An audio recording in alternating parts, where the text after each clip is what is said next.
Alright, hello everyone. Oh my god. I start the stream and then I immediately cough. Like, cough before you hit record, idiot. What am I doing? I'm floundering already.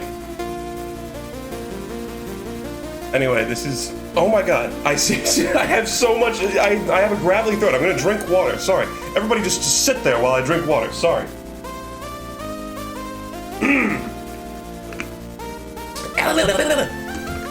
Lolly-loo-lay-lo. Lolly-loo-lay-lo. Okay, I'm all ready, guys. Sorry for holding you all up after I fucking, like, sent out the notification. Anyway. Last Train Home. This is a really good, chiptune cover of that. Doesn't really seem like a song that could be chiptuned, you know? Anyway. We're here. I'm gonna do the rest of part 3. I'm going through it. That's what this podcast is. I'm just skimming part 3, and I'm just talking about what I want to talk about, and I'm skimming what I want to skim. And sometimes I'm missing out on very important information, but you know what? That's the nature of life. Let me know if you can see and hear everything all right. Let's get this over with. So I guess I don't want to give that exact impression, but part 3 does have good fights. We're coming up on a good one. I stopped right after Wheel of Fortune. And now we're going to do Justice. And they briefly have a line here explaining how Jotaro got an exact replica of his normal coat. It's weird. It's weird seeing the characters actually talk about their clothes, because they usually just don't even acknowledge it.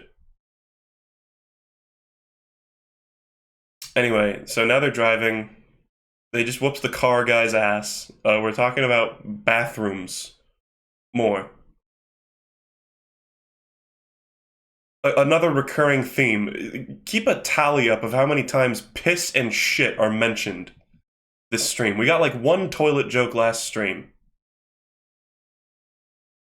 Shut up, Grayfruit. You're a lot funnier on YouTube. Checkmate, atheists. This is going on YouTube. What are you gonna do now? You have to admit that I'm hilarious. I've got you in a logical corner that you can't escape from. Anyway.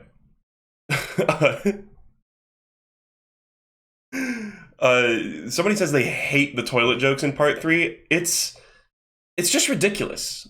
It's insanity. Like there is a recurring joke of like Polnareff is uncomfortable using bathrooms that he's not used to, which I guess we also got to see Carl Pilkington do in what is it called? Not The Moaning of Life. An Idiot Abroad. But I feel like that's an actual travel thing. But there's also just other instances of just like, hey, we beat this guy. Let's make him drink our piss and eat our shit. It's like, wait, what? Excuse me? Excuse the fuck out of me? So they're in this town. It's full of zombies. There's like 10 million red flags that it's full of zombies. But they're like, if I can do, I don't know if I just saw the literal like 10 cockroaches on that guy's back. This guy has a lizard crawl out of his mouth. They're like, he's probably fine. He's got a gun. He's full of holes. Oh yeah, I hope you didn't eat recently. This is kind of a gross part. These are all dead corpses being animated by David Productions. Sorry. Anyway. No, it's the stand. They're like, there's a literal fucking skull in the sky. They literally say... Doesn't that cloud look like a skull? It's the Dark Mark from Harry Potter. It's literally like there's Death Eaters around. Anyway, so Justice is a pretty cool stand, I think. Pretty decent. Especially considering it's kind of just a stand of the week, but it belongs to a semi-important character with Enya. And it's got a cool ability. I feel like a lot of times people don't give Araki enough credit. They're like, you know, this one's just zombies, fucking yawn, boring. But then it's a really uniquely done concept of zombies. Is she's like puppeteering dead corpses through these like holes that she puts in their bodies, and it's like if she stabs you even with a tiny wound, it becomes like a perfect hole for her to like weave the fog through. We got this weird moment. Actually, what the fuck is this? Wait, excuse me for just a singular moment. Also, it looks like Kakuin's hair is draped over Jotaro's hat. Like they're standing so close together. And it's sticking out so far. I mean, look at that. I think it is draped across his hat, because look at this panel. It barely extends from his face at all. Here it's fucking like, ew. What is this? So he like hops over the side of the Jeep to get in it, and then all of a sudden he's over here? Justice isn't like an illusion stand. The town is a mirage, I guess. Yeah, okay. For a second I was like, this isn't Justice doing this. But then how is the town a mirage? Who the fuck did that? Was that Kenny G? Never mind, it was all Kenny G's fault. It'll be explained later by Kenny G.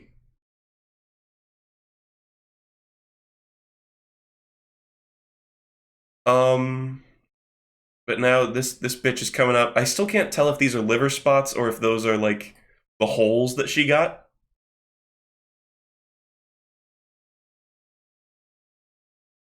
I think those are just her liver spots, because injuries go away very often. Okay, so they're all suspicious. There's like a bunch of shit happening. Look at these guys. Oh my god. This is just gross. This is kind of a gross out chapter almost, because there's potty humor too. They got a fucking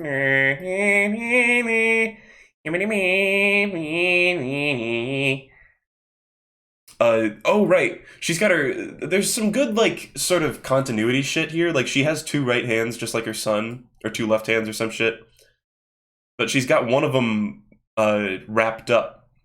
Presumably she has two right hands because she's got her left hand bundled up. That's good attention to detail. We got Whole Horse here. She kind of like pulls a jape on Whole Horse, where she's like, "Oh, you must be so sad that your partner, my son, died, right? You're here to avenge him." And she's like, "Well, I'm gonna take revenge on you because you let him die, you fucking asshole." She fucking like scissors his arm. This is disgusting, actually. This is just this is something that Araki does sometimes. He'll bring back an earlier villain in order to show off like a new villain's ability. He does this in later parts too.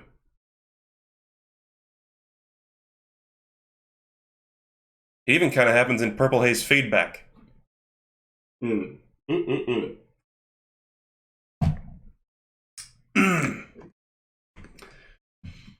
Someone says, no, those are her wounds. Well, she had, like, a bunch of liver spots before.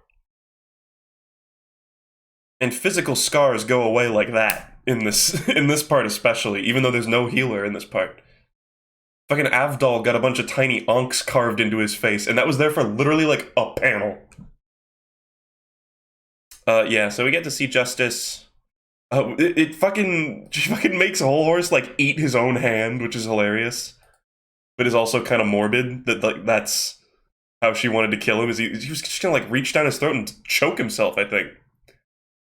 Here's like kind of a lesser version of that awesome panel from earlier, but you can still see the kind of motion he's going through.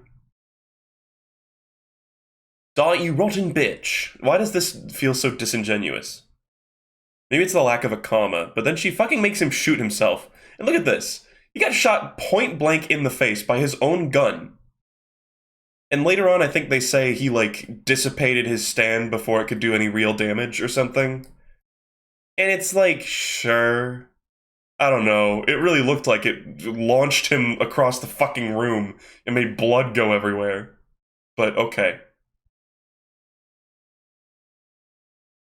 This is an awesome cover panel. This is,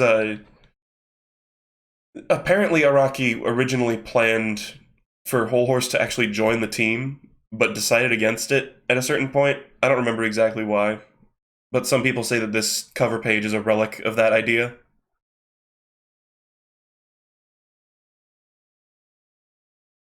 Doesn't he have full control over the bullets? Well, yeah, then certainly, if that was the case, he could have just made it avoid his head entirely. Why did it hit him?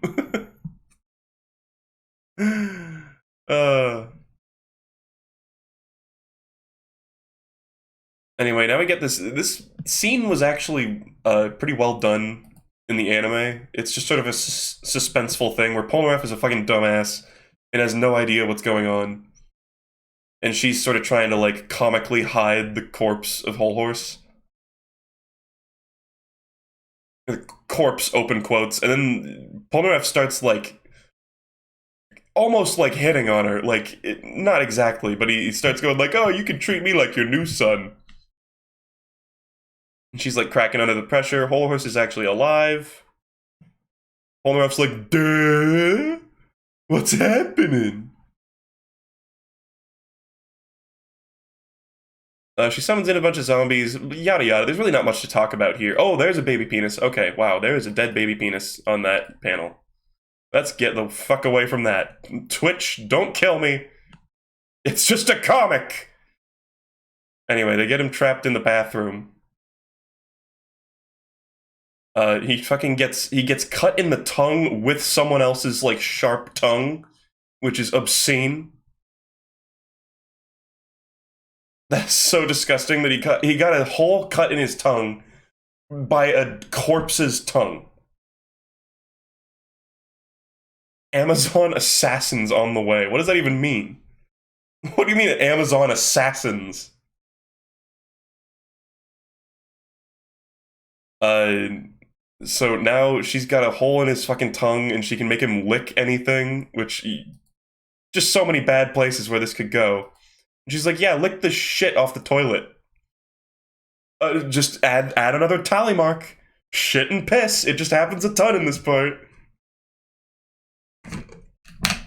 And this is actually a great part. I love Jotaro's. This is a very, like, Joseph-esque thing for him to do.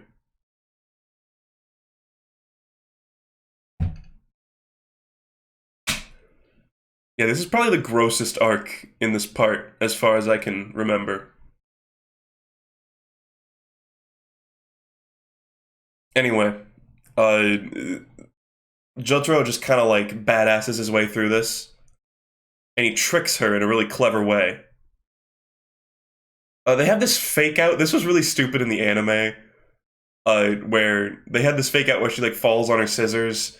And they have... in the anime, they have it lined up so, like, the very center of the scissors is, like, right in front of her fucking, like, pupil. And then she, like, falls onto the scissors, and it literally makes a sound. Like, they added a sound effect of, like, like, scissors sticking into eye. And then she's like, oh, they just hit the ground. That's the sound of them going into the ground. It's like, yeah, sure. You didn't need to add the cheapo sound effect for that. But then he reveals there's this whole thing where he's like, you called me by my real name even though I never said my real name. And she's like, oh, you signed it in the hotel ledger. And he's like, oh, this ledger? And he signed his name as Kyutaro instead. And she's like, fuck. Also, there's a sort of fun fact here. Actually, on one point, why the fuck is it Joseph with an F? Joseph Joestar, it's not PH, it's F? What?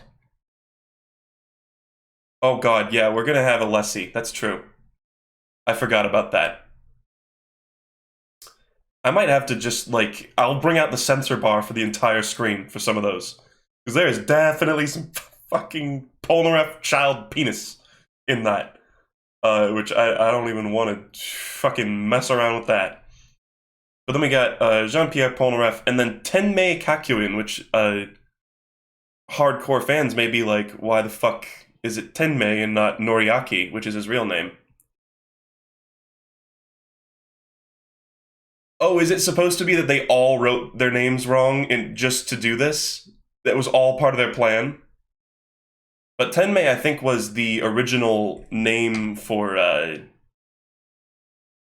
Kakuin or something like that. No, it was... Oh, I forget. There's some sort of story behind the Tenmei thing. Hold on, I'm going to Google this. I should have looked this up beforehand. I didn't remember this was a thing. His original first name is Tenmei, but Araki's editor misread and published it as Noriaki. Hmm. Kakuin's first name can be read either as Noriaki or Tenmei. I've always called him Tenmei. Actually, I left this reading of his name as a signature in Enya's hotel guest book. I made the main character's name Kujo Jotaro, yada yada. Okay, cool. My editor made Noriaki go off on a journey with the Joestar troupe. When I saw that his name was different in the manga, I was a little surprised. That's kind of funny.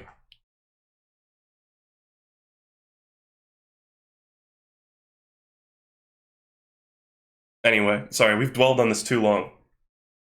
I would be willing to believe that that was part of the plan, but that was some good fucking forethought. I think it kind of implies that Jotaro was the only one who was like... Because, I mean, Polnareff wasn't suspicious. I mean, what the fuck? Polnareff didn't have a fucking clue in the world. I think it's implying that only Jotaro knew, although the misspellings, because it says, like, Jan-Pierre. Whatever. Whatever. Anyway. Pretty badass moment, and then Jotaro gets to beat the shit out of some zombies. It feels like there's kind of an obligatory, like, full-page aura in, like, every fight in this, and some of them feel kind of forced.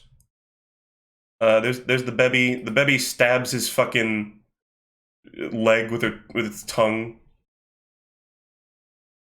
He tries to punch her. This is one of the stupidest beatdowns, but it's also, I think the stupidity of part 3 is part of its charm. It's just so ridiculous. And Star Platinum is so adaptable to any situation. It's one of those things where, like, the first couple times you see it happen, where it's like, you know, the enemy is, like, boasting, they're like, oh, I'm invincible, yada yada, you can't defeat me. And then Jotaro's like, yada yada, and then he fucking, like, pulls some random shit out of his ass, or he just beats the shit out of them. It's like, the first couple times you're like, okay, come on, this is getting a little old, but then as it happens more and more, you're like, this is ridiculous, and it gets funny.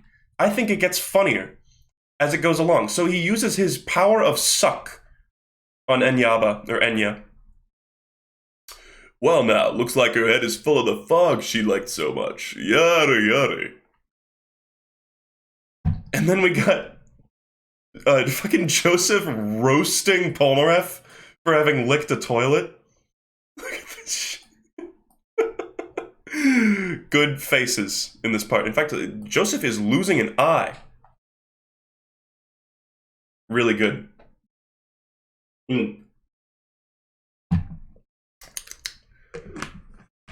Anyway, so then they look outside, and yeah, the place was a mirage. Is that what they really call it? With her stand of fog, she turned this graveyard into a town and hotel. We've been talking to corpses that were buried 6 feet under. So that, yeah, it really was just all her stand. If it's that powerful, couldn't she have just, like, fucking, like, buried them instantly, though? Like, with the shit that we had where Joseph was, like, hopping over the side of the Jeep, and there was, like, the spikes underneath him all of a sudden. Shit like that never happened again. She never used that particular, like, world morphing or, like, illusion type shit. She never did that again, as far as I can recall. Okay, well, whatever. And then this is a rare instance of, like, good continuity in part 3. I think a lot of the chapters can feel really segmented. But here they're like, okay, we're going to take Enya hostage. And we're going to try to get some information on Dio's stand so that we know how to fight him. Which is good forethought, but then Whole Horse fucking steals their car. Ah. Then we got this legendary scene of Joseph haggling for kebabs. Oh, look, boner kebab. That was a great joke. And this is fucking Zelda. No, it's I know rupees, that's an actual... Actually, is it spelled like that, the actual currency? Fuck. I don't know. I thought it was spelled a different way. Whatever. Makes me think of Zelda, regardless.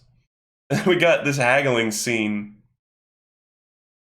This feels like Araki got like screwed over a bunch when he like traveled, and here he's like, you know, no matter what you do, no matter what kind of tactics you have, the house always wins. Because after all that shit, he's like, I usually sell that many for 10 rupees. For the record, this scene really makes me want a kebab. Like a huge amount. It's kind of more like travel shit. Araki just loves this kind of shit, I think. Yeah, I have seen all the anime. I've even watched the Rohan OVAs. I think I'm going to do a specific stream just for the Rohan OVAs once I'm done with all the other parts. Oh, I'm actually just now thinking, what should I do about Dead Man's Questions with part 4? I should just... It's so short, I should just tack that on the end of part 4. Anyway. So they got the kebabs, Enya wakes up, and this is a pretty confusing moment. The salesman for the kebabs was Steely Dan the whole time. So when he says, I usually sell that many for 10 rupees, the fuck does he mean? Has Steely Dan just been sitting here as a kebab salesman enough that it's become part of his daily life? He doesn't say that. He's thinking that in his head. Like, what the fuck? It makes no sense. But we got this cool pose from him. We got more eye shit. Yeah, I guess don't watch the stream if you don't like weird semi-gore. He just loves cooking kebabs. Yeah, I guess. But this is kind of a cool part. He's like, he was sent to kill... I'm gonna skip past these. These are gross. He was sent to kill Enyaba. Or Enya. I keep switching back between those. In a really gruesome way with the flesh bud. So the flesh bud actually comes back. And she's like, Dio loves me so much. He would never put a flesh bud in me, but he literally did. And I guess Steely Dan... Actually, is it maybe implied that Steely Dan used lovers to, like, put a flesh bud in her head, like, just now? I don't know. Oh yeah, in the anime, he's called Dan of Steel. That is an amazing name. Interestingly enough, in the anime, the voice actors do a pretty good job of playing off their ridiculous translation names. Like arts and crafts for Kraftwerk. Oh, man. And this part was actually really well done in the anime as well. It was actually kind of a chilling scene.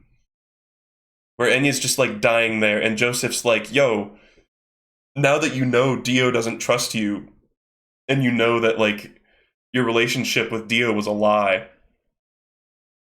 you have to tell us, like, what's his stand all about? And she's like, nope, I'll never tell you, I'm totally faithful. And he's like, oh my god! Or whatever. I shouldn't even make fun of that voice. That voice actor died semi-recently. Actually, whatever, I mean... Y'all can make fun of me right after I die. Give it a few weeks, you know? Give it a few weeks. Anyway. So, Steely Dan reminds me a lot of Rubber Soul. In that he's just, he even looks very similar, actually.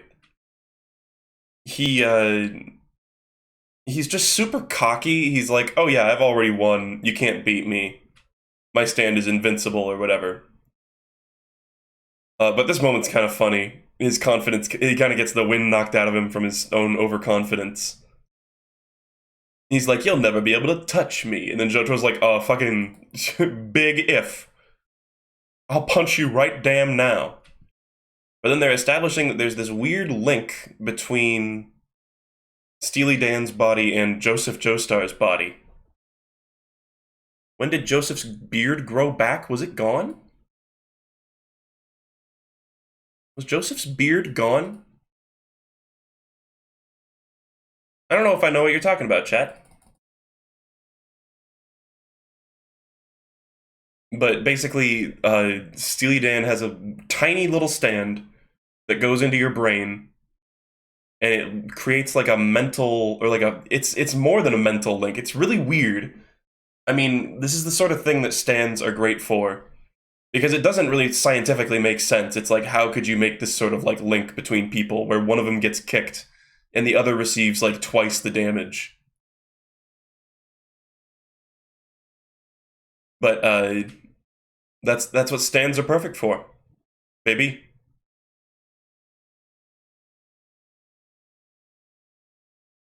This is something I've always actually been a little like, I've had like anxiety about. One time I saw a video of a spider inside somebody's ear canal that it had just like chilled in there, and that gave me anxiety as a kid, and I always got the heebie-jeebies thinking about a bug going into my ear. That just ugh. Um. Anyway, he like pays this kid to hit him to demonstrate his power, but then the kid hits him a second time without his permission, and he fucking decks him in the face. You see the one with the wasp, Gray? No. No thanks. Anyway.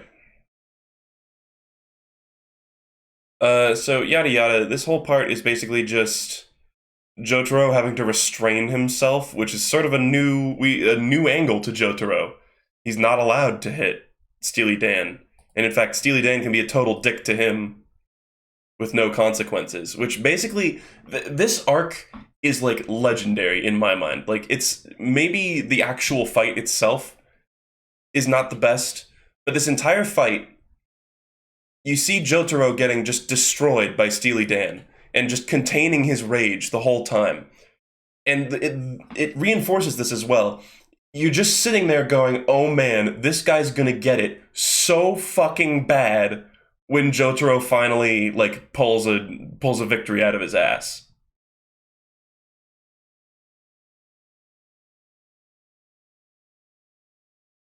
It's really good. He's like stealing Jotaro's money, shit talking him. Oh man, it's like this guy is gonna get fucking destroyed. So here's a part that a lot of people hate. Here's a panel that explains a lot of this chapter somehow, but like not really. Stands are simply images made up of our energy. We should be able to shrink them with ease. Kakyun, what are you talking about? Hey, take it easy in there. There's no time to waste. We're doing it now, Polnareff. They just sort of decide to be tiny all of a sudden. Like, that's all the explanation we get. But anyway, I would like to point out that this does come back later in the series. A lot of people go, oh, Stan shrinking never happened again in the entire series. It actually has happened very, very recently. I think in the two most recent chapters of Jojolian, there was Stan shrinking of a certain degree. And then in part 5, during the Soft Machine arc, there's Stan shrinking as well. So it doesn't never come back. It just never comes back in such a significant way. Anyway, oh yeah, we're reaching Jotaro Bridge. An iconic moment. Hold on, let's bring up the meme. Show me the memes.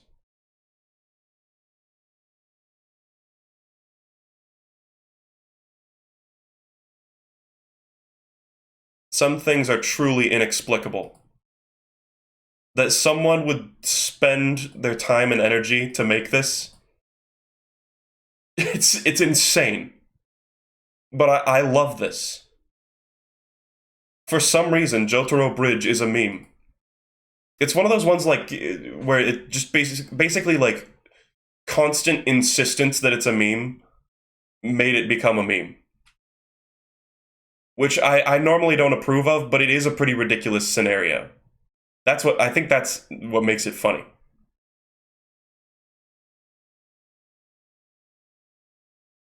Anyway, He's fucking like bouncing on Jotaro. He like fucking grinds his shoe on his hand as he steps off.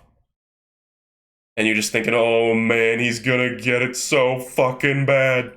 And they do explain how Silver Chariot is able to like see inside Joseph's brain, because Noriaki here wouldn't have any problem seeing, because he can see through Hierophant Green. But Polnareff has to look through the TV that Joseph is using Hermit Purple on. It's a good arc because at least everybody's using their stands, you know? Everybody has something to do.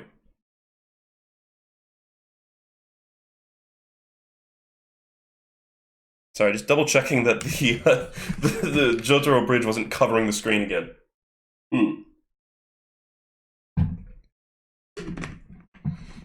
So yeah, there's more of Steely Dan being a smug piece of shit.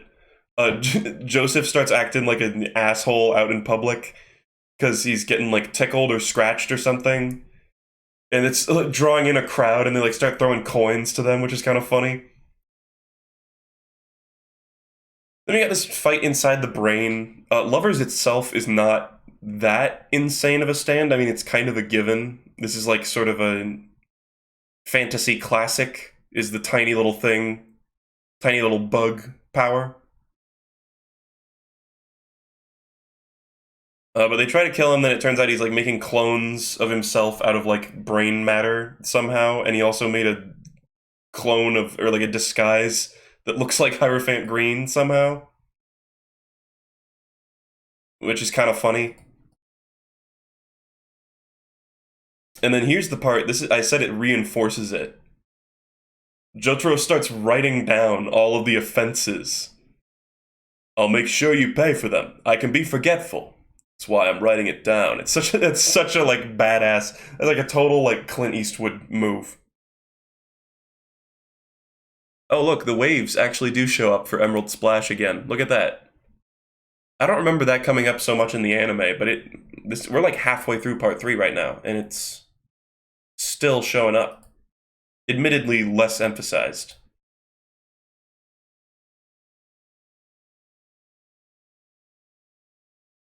Anyway, more clones. This part was really annoying in the anime. This was one part that felt like they were like dragging out the runtime of an episode, because Lovers was a two-parter, and I feel like it just barely had enough in it to be a two-parter. But he just says this a million times. And it just is a montage of all of them like dancing around, and it's like, Jesus, can this be over, please? But this is something that sort of comes up later on, as he says, my stand is one of the weakest, but that also makes it the most terrifying stand of all. Which is kind of a fun concept that gets played with later on. He makes Jotaro steal with his stand, which is kind of a creative application of stands being able to phase through things. He just has to sort of take it, because the people beat him up for stealing. This is sick. Look at this. Hierophant Green, I love the weird, like, H.R. Geiger shit. Like, what the fuck is it? What are his legs doing? He looks like Xavier Renegade Angel. But it looks awesome. So yeah, Hierophant Green gets a moment where he's like, yeah, I scoped you all out with my tentacles, and you're the real one. And this is one part that I feel like is even better in the anime, even though it's really good in the manga.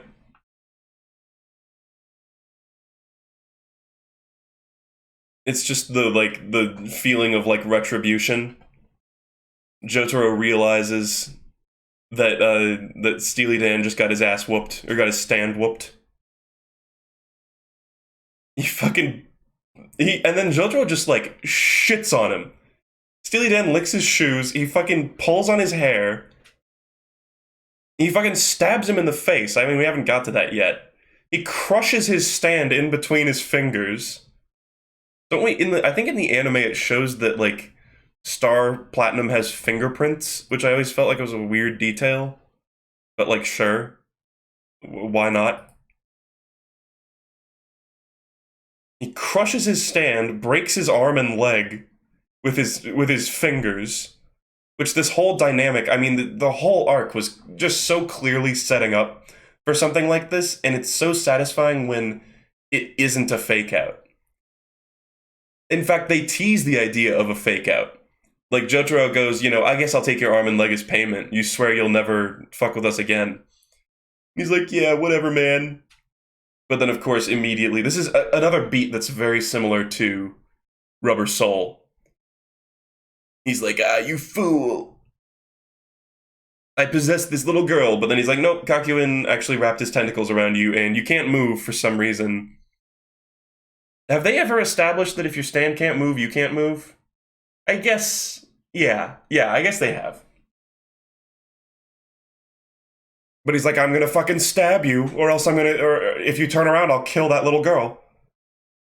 But then Jotaro's like, oh, you're gonna stab me like this? And he fucking pokes his knife into his face. Oh, man.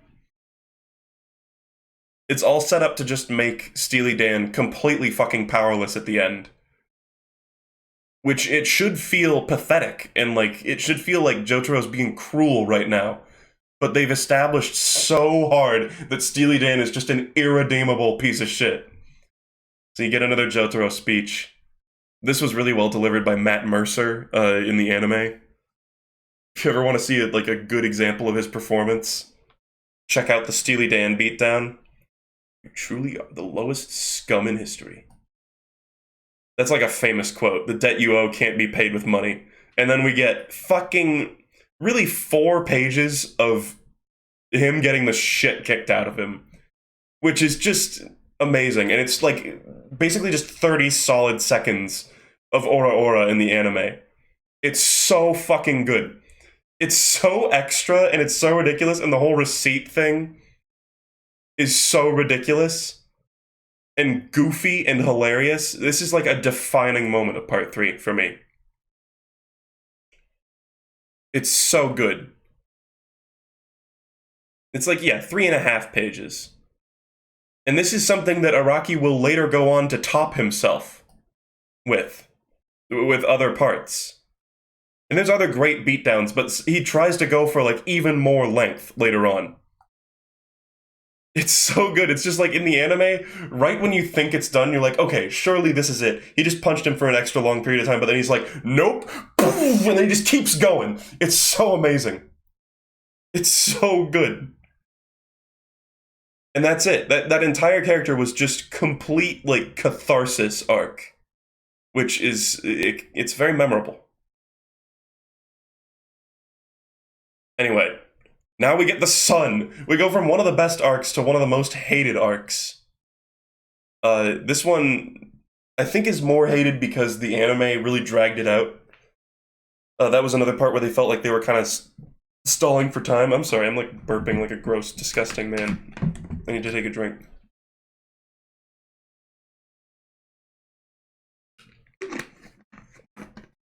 I don't really hate the sun at all, but it's just very hated. But the fact that this took up an entire episode, I feel like the obvious solution now that I'm looking at it, is take out some of the filler, make the Steely Dan arc just a little bit more concise. Don't take out any of this shit, but I don't know, some of the stuff inside the head could have been removed, I think. It didn't feel very important. I don't know. Or at least they could have just sped it up a little bit, and then they could have squeezed the sun into a second part of Steely Dan. I don't know. I guess that wouldn't make it feel quite as satisfying to have Steely Dan beatdown be right at the end of the episode, so I guess I can respect that decision. But the sun shows up for I think 2 chapters or something in the manga, and in the anime it was an entire episode, which was I don't know. It seemed like they were stretching it out for a long time. We get this sort of funny scene. They do like to break it up, or Araki does like to break it up with sort of travel information and or humor. So here's the misadventures of them talking about how to ride a camel, and Joseph being a weirdo. And there's kind of a funny joke where They skip, like, Joseph has all this trouble getting on the camel. Then they, like, instantly get on the camel, and then right after that, Joseph is just covered in injuries. And they like, barely mention it. He just got fucked up by the camel. So now they're crossing the desert on camelback, which is, it's cool that they really mix up the ways that they're traveling the entire time, which makes it feel a lot more, like, epic, I guess. But then this sun appears, and they instantly are like, yep, it's a stand. Oh, look at this. Polnareff has a bandage on his tongue. That's actually good continuity from the Justice arc. I'm surprised that's there. Was that, like, did that show up earlier? I don't know if we saw Polnareff's tongue earlier. Damn. Uh, but this is kind of this is just more another, like, wacky stand. Like, it's more proof that stands can just be like anything. So their camels are out of commission. They get pinned down under a rock. They're like, we need to find the user. Emerald Splash doesn't work. Oh man. Oh, the camels get fucked up actually. Damn. Forgot about that. Jotaro fucking punches a hole in the ground, which I don't think they dwell quite enough on, like, how badass that is. Literally, there's just a bunch of rocks. He's like, this is now a cave. Fuck you.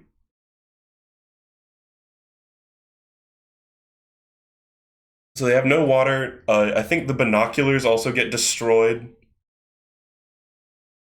Son of a bitch! And then there's this weird scene. So basically, right between the ending of this page and the beginning of this page, they just added this weird, like, interlude that was, like, kind of cool in the anime, but kind of stupid too, where they all they're in this kind of, like, dreamlike haze, and they're all like, everything's like getting all distorted and shit. That felt like wasting time. I think that's the part that people have a big issue with. But then they all start laughing at once. This is also kind of a weird moment. I guess they're, like, delirious, but they all realize how silly the stand fight is at the same time, basically. And it's Arabia Fats, and he was hiding behind a mirror. He had this weird mirror machine. Is this really... Wow. This one page is, like, the only time we get shown Arabia Fats at all. This is one of a few stand users in part 3 that just instantly get defeated, basically. Like, they have a bit of a fight, but then they get taken out with, like, one blow. It's pretty badass that he just fucking, like, pitches a rock at him and just nails him in the head instantly, too. Is the Polnareff bandage gone? Oh, damn. Yep, it is. Cool. Well, it was fun while it lasted. We got a little taste of continuity. We don't even know what this guy's name is, yet we beat him already. So he was this is such a wacky thing. His little contraption here, he's got, like, it's a little motor, it's got wheels. He's just been following them with it with, like, an ice cold drink and a fucking pack of smokes and an ashtray. And he's just been projecting his stand. It's so, I don't know, it's so goofy, but hilarious. And now they're all of a sudden not, like, dying of thirst. I don't know where they got water. Star Platinum uses Starfinger on the hump of the camel, and they drink from it like a coconut. Oh, damn. Wait, we really just jump right into Death 13? What? This is weird. Okay, so next arc starts off instantly. Kakyoin wakes up in the park, and he hears a baby crying, and he sees this weird dog. Am I missing a chapter, or is this really how this arc starts? It is cool. A lot of people hate this arc. I don't really see it. Oh, there's a dog dying. Let's zoom in on these iconic panels instead. I don't know why, but this is iconic. Anyway, Kakyoin has a weird dream. Oh, and he notices that he got a cut in his dream that carried over to real life, or at least he doesn't remember where he got cut. Which is kind of fun, because I feel like this might be Araki being like, don't you ever get a cut and just like not even remember like where that happened? Does that ever happen to you guys? You'll get like a little cut on like right exactly like on your hand, like or on, like on your finger or something. And you're like, when did this even happen? Look at this. The bandage is back. Look at this. It's back. Decide whether or not he has a bandage on his tongue, Araki.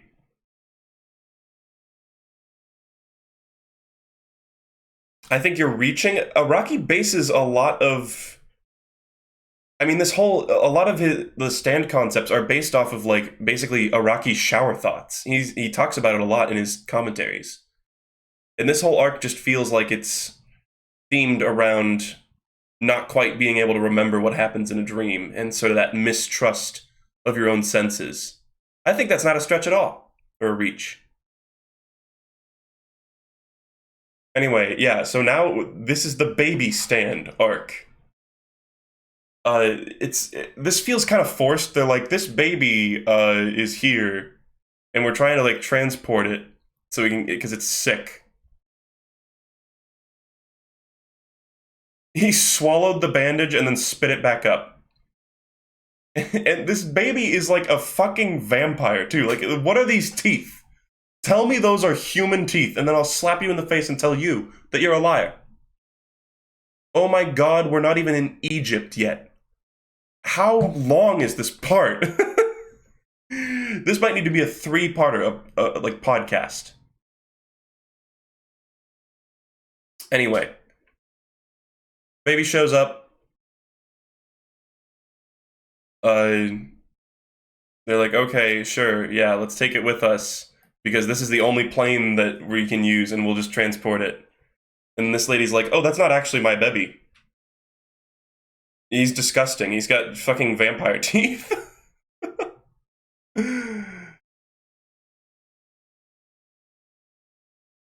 That's a good face.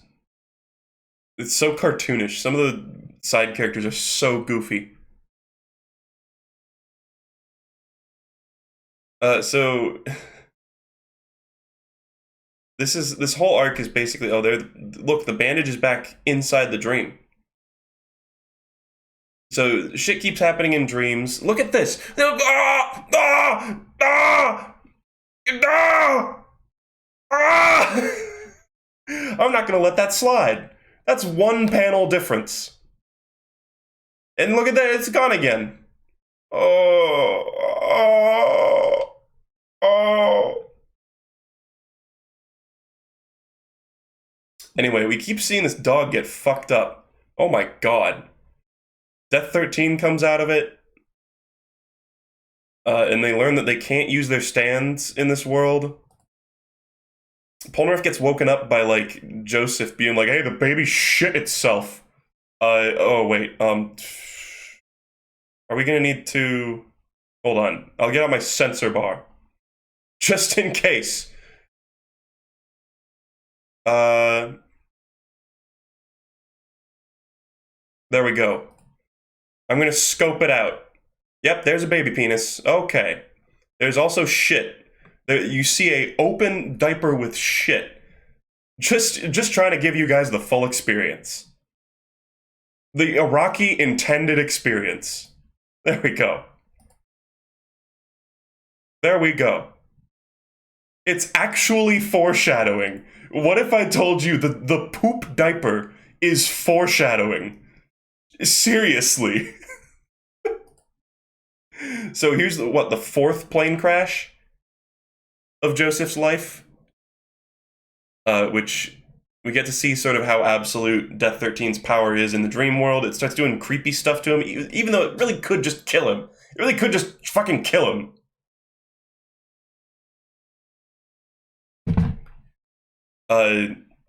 He gets another injury. Whoa. He gets another injury, I guess, to sort of reinforce... Or actually, no, this is where he starts... Yeah, no, he takes his own knife. This is where he starts carving into his arm. And it's like, you're trying to wake yourself up? That won't work. That won't work. It adopts Shaggy's voice. Joseph uses Hermit Purple to control it, which I guess that is a thing Hermit Purple can do. It's like a hacker stand too that can control machines, because we get to see that later on too. And he's like, yeah, I saved us, but then he crashes into a palm tree, which is hilarious. Do you see that? I'm the freaking man! Hilarious. Funny fake out. Why'd there have to be a coconut tree? Who the fuck says that? And like, as they're crashing, yada yada. So fucking goofy. But now they're at camp. Baby is being baby, even though it's evil. And then we get the reveal. This is a cool part. People like meme this, but I think this is cool. That Kakyoin is sort of like doubting himself, and he has this cut on his arm that says baby stand. And he starts to be really suspicious of Baby. And then he starts like throttling the baby, and they're like, dude, don't throttle the fucking baby, you spaz. And they're kind of questioning him. People say that Kakyoin like doesn't get used a lot in this part. Like a lot of people are like, oh, Kakyoin's so underdeveloped. Or he never has like fights or whatever. He totally does though. Like all the time. I don't know. So the baby, who I think is named what the fuck is its name? Manish Boy. Also, c'est super! Actually, what the fuck is Mog Mog? This is so weird. So this is Polnareff eating baby food. And he's like, it's great. This is also foreshadowing. And so Manish Boy is trying to like make Kakyoin doubt himself. We have this weird moment where he fucking kills a scorpion with a pin. And then Kakyoin sees it, and he's like, oh shit, that baby is evil. And we have this whole scene where Kakyoin's trying to like convince them. He's like, oh, the baby is a fucking stand user. And they're like, sure, Kakyoin, yeah, sure. Uh-huh. Hold on, let's just get some memes in here, alright? Let's just forget about the baby penis and the poop diaper with some memes.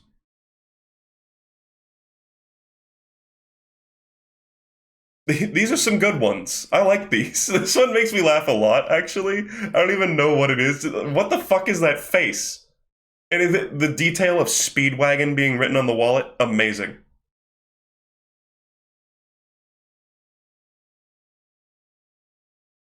Where's the one that I'm like looking for, though? There's like a specific one that I'm looking for.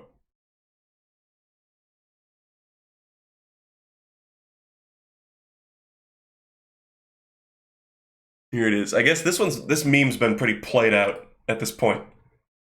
But it fits. It fits. That's what's going on right now. They're like, what the fuck, Kakyoin? What the fuck, Tenmei? Anyway. So the baby hides the scorpion in his mouth, which is disgusting. And this baby just has its mouth closed the entire time. Look at that face. And then it like pukes it out. Oh, what a vile fucking baby. What a disgusting creature.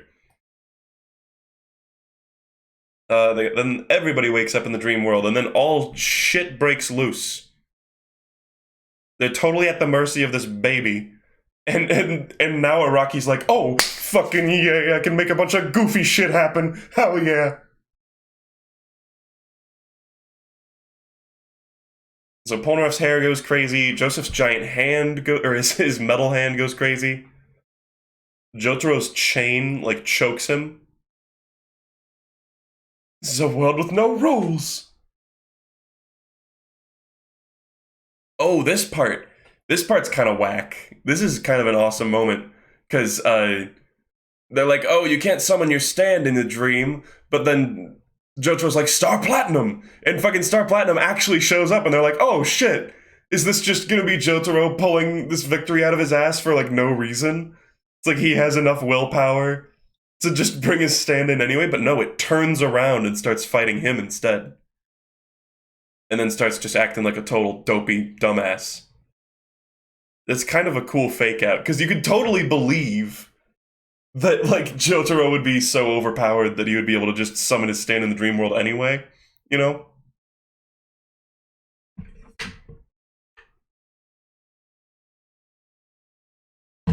Why did the baby's head have to be so big? Have you, like, seen babies? Their heads are big compared to their bodies. That's like a thing. You ever given birth? You'll realize the size of a head of a baby. Did the baby even see what Star Platinum looked like in the first place? No, but I'm willing to pass that off, like... He's, like, able to access their own dream world, which kinda implies... I guess it's his dream world, but it implies some sort of access to their subconscious. But the top part is gigantic. Look at it. This guy is so fucked in the head that he calls the head the top part. Is that what you're going for? Is that what you're referencing? I hope you're happy. If not, then that's going to seem like a very coarse statement out of context. Anyway, they're fighting the stand. Here we get Kakyoin, who's like, it's time for payback, baby. He reveals that he's had his stand out the whole time, which is fine. And then he actually uses his stand to possess Death 13 later on. He totally does. He does that during this fight. People say he never possesses someone again. He possesses Death 13. He literally does that. And look at this. Even though you're just a baby, I'll break your neck if I have to. Fucking brutal. Oh my god. This is the sort of shit that you would never see this in another anime. Maybe you could. I don't know. But could you say that in another anime? Jesus. Here we have some stand blood, but it doesn't even make fucking sense. Because there's no body in those cloaks. Like, literally that blood makes no sense, even though it's like a dream world, I guess. He uses the clouds. I forgot, did they do this in the anime? I kind of forgot about this whole cloud move.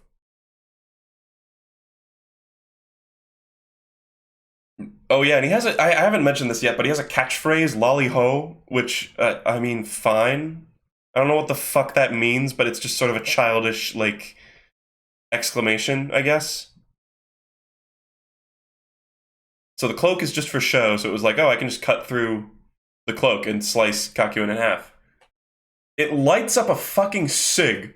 Okay, look at this gremlin, baby. It looks like a fucking... It looks... Bohemian Rhapsody, anybody? Without wishing to spoil, this gives me Bohemian Rhapsody vibes. This panel right here. Lollyho's mad. And look at this. Kakyoin's like, not heart.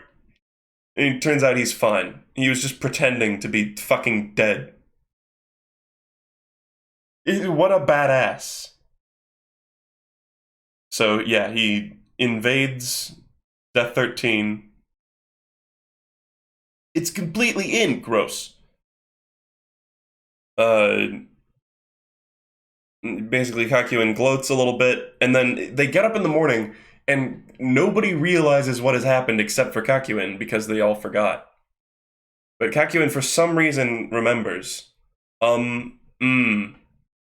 Where's that censor bar? Where did I put that thing? Where did I put that thing? I'm going to give you guys a play-by-play, and I am not making this up. To those of you who have... To you mad lads who are watching this without having read the manga or seen the anime, I am not lying to you when I say this. I'm going to take a sip of water. So, Kakyoin takes off the baby's diaper. You see its penis again. He scoops a spoon into some of its shit and mixes it into his baby food. Who then he gives the bowl of baby food to Joseph, and then Joseph force feeds the baby its own shit and says, see, doesn't that taste good? and then Kakyoin says, ta-da! And then it says, to be continued. Over the baby crying. That is a play-by-play of what's happening. Just so you know. Just so you fucking know what Araki thought was decent to show people. So add more, another piss and shit moment. Top 10 piss and shit moments.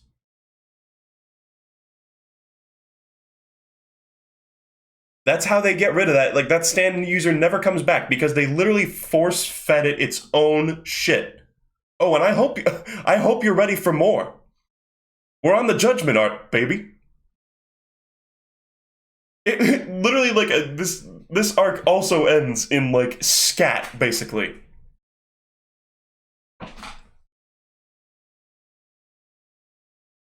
Yeah, so in the manga it says ta-da. In the anime, they say dun dun, which I think is supposed to be sort of a Japanese version of dun dun. You know? Piss shit Crusaders. Why am I? That's not even funny. Why am I laughing at that? Oh. Anyway. Here we are. They're very close to Egypt now. Oh, and so this shit. Joseph's like, oh, there's someone very important that we need to meet before we go to Egypt. And it's Avdol. It's fucking Avdol. Look at Polnareff's face. So we see this whole plot point is very weird to me. Very, very weird.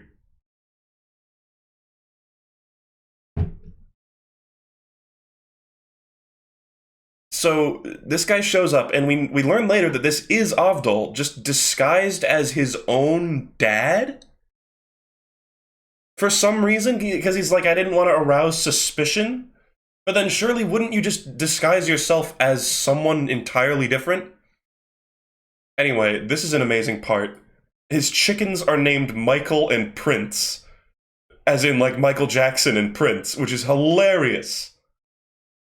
And Lionel, which I guess is Lionel Richie? I don't know so much about him. Weird.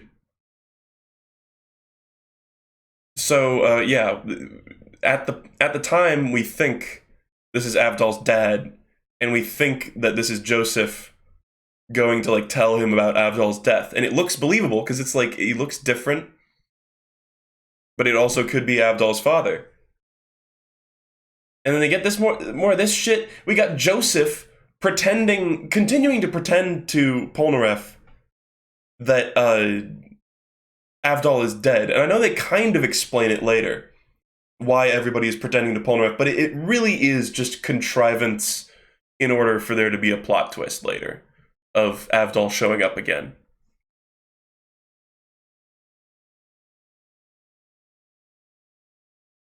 Anyway, they say, is Avdol's father a stand user as well? Yes, but I don't know what kind of stand it is. Which also leads to, like, the fake out later where you think Judgment is Avdol's dad's stand, but then it turns out it's just some dude underground. Then we get this arc. This is another, like, fantasy concept of the whole, like, genie in the lamp. Which Polnareff is just truly a fucking moron. Like, what what is he doing? Has he read any story ever? I feel like this is like that bit in, like, what was it, Cloverfield? Where there was like a dude who was like, some girl mentions Superman. She's like, oh, it's like Superman. And then some, like, the nerdy guy character goes, you know who Superman is? It's like everybody knows if you rub a lamp and something comes out of it, it's a fucking genie.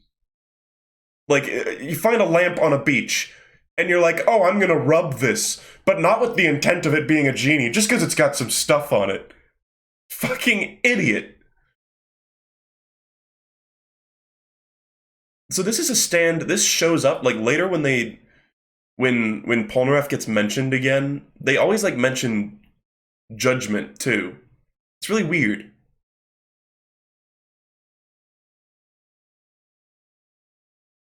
I'm glad that chat is starting to, like, people who know where this arc is going are starting to, like, put the wheels in motion for how into piss and shit Araki truly is.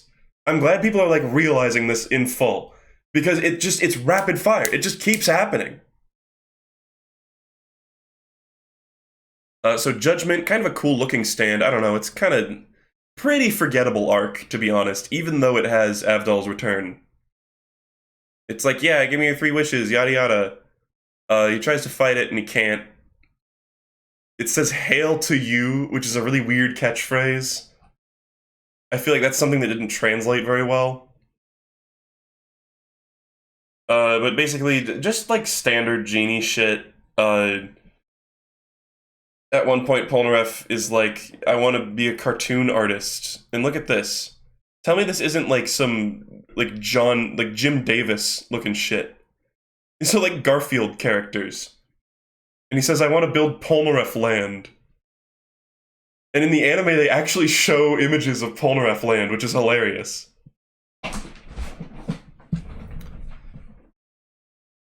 So yeah, he can't make up his mind what he wants a wish for. But then eventually he's like, oh shit, I want to bring my sister back from the dead. Is there gonna be some like titties in this? Hold on. Preemptive censor. There might be, because there's a naked zombie sister in this part. Hold on. Wait, it doesn't come up for a while.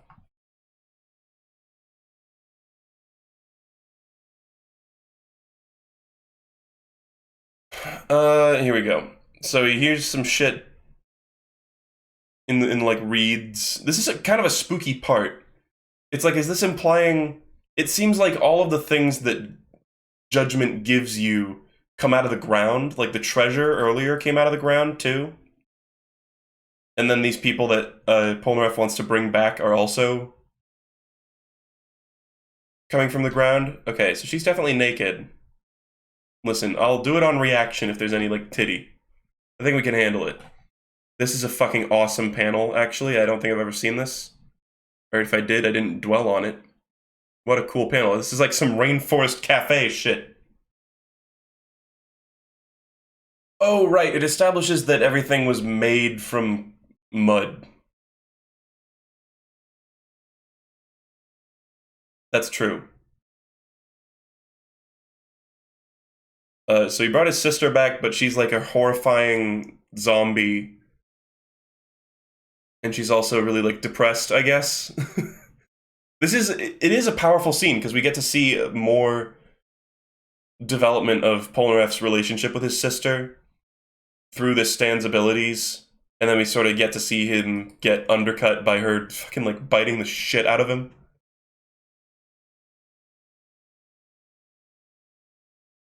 And then he's like, nope, send her back in the earth.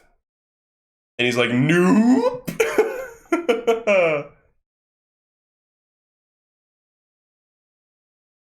Okay, look at this.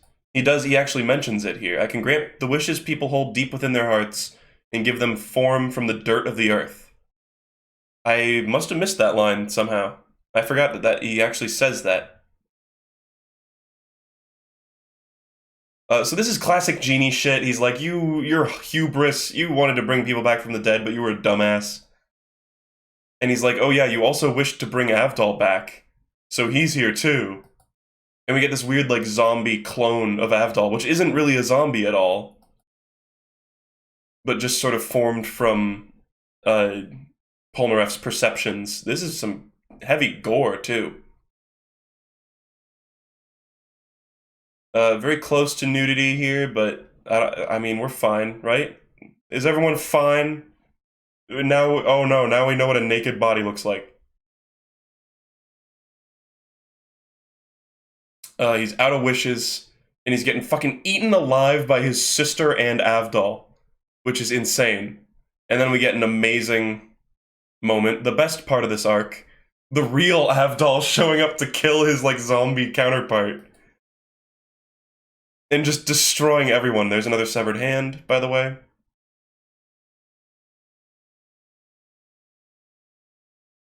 Other than the clay doll. Wow, they actually like bring it up a lot. So Avdol whoops the ass of the other one. He fucking shakes, he waggles his finger. This is part of where they start to like make Avdol more of like a sassy character. He already, I guess, had quite a bit of sass. He goes, "Yes, I am." Which I got a meme for this. Oh baby, I got a meme for this.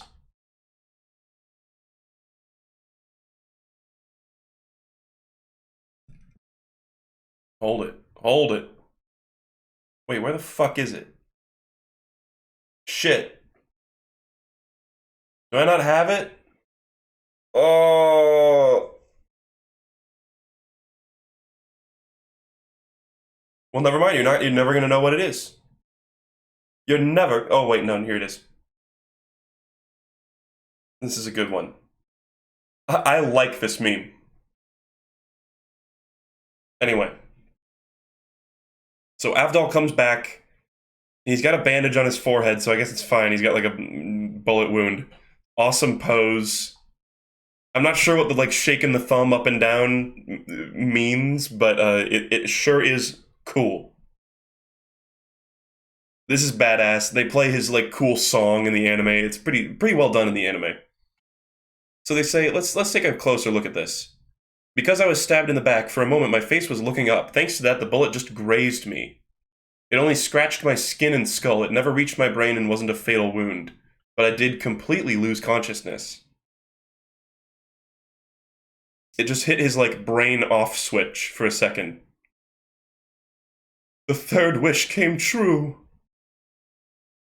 It's nice. It's a nice scene because, like, you get to see Polnareff's graciousness that Avdol's still alive. By the way, Polnareff, weren't you getting fucking eaten alive, like, 2 seconds ago? I guess he's still bleeding.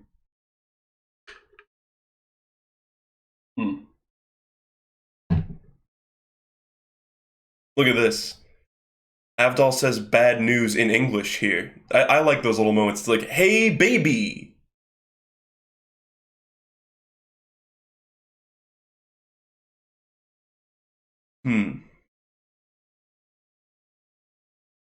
Um... Anyway, oh yeah, Cameo is the actual guy's name, I guess, which sort of makes sense.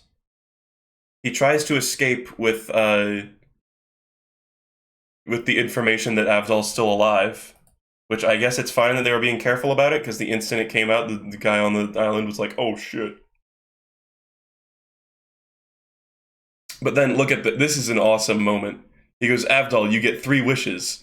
And then Avdol's like, bitch, I want 4 wishes!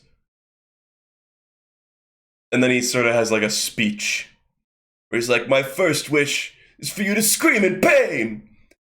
And my second wish is for you to cry out in anguish and to scream in fear. It's a good beatdown. I think this is like comparable to Steely Dan almost in the manga, even though it's given much less emphasis in the anime. Just like a several page beatdown. And then, oh, are you guys ready? Are you ready, folks? They find this man buried under the ground.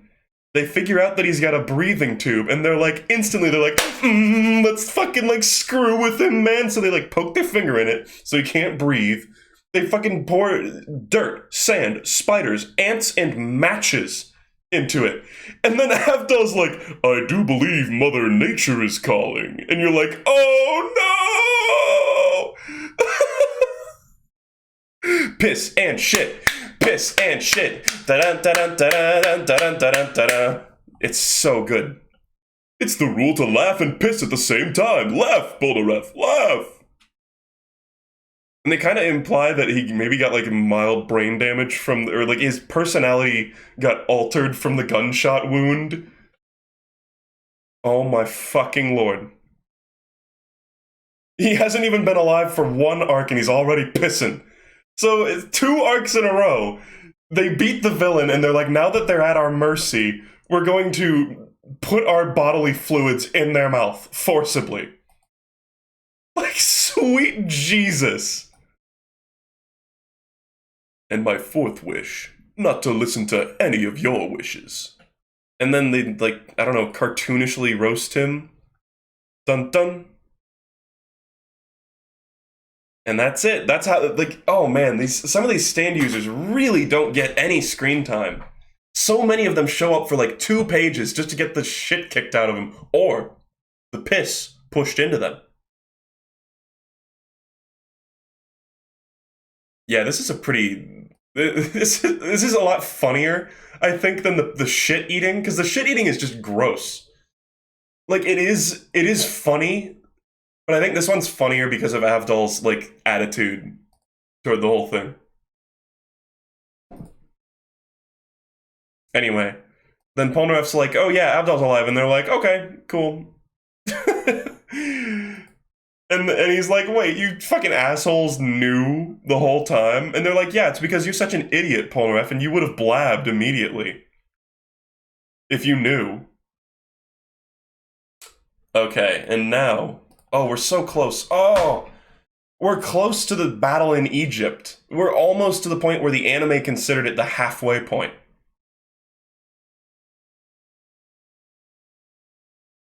Anyway, so now we're on to the High Priestess, which is a pretty cool arc. This is the last one before Egypt, and they're traveling by submarine. Didn't it cost like $10 million or some shit? Oh, this is so cool. Look at this. So right before they reach Egypt, there's sort of a recap of their entire journey, and it's so funny to see how much of this Jeep destroyed, Cessna crashed, abandoned cruise boat, still adrift, cargo ship sunk, adrift at sea, cruiser yacht sunk, jumbo jet crashed. It's just a wake of destruction wherever they went. But it's also so cool to see the actual like real route in the real world they took to get to Egypt. That's so cool to me.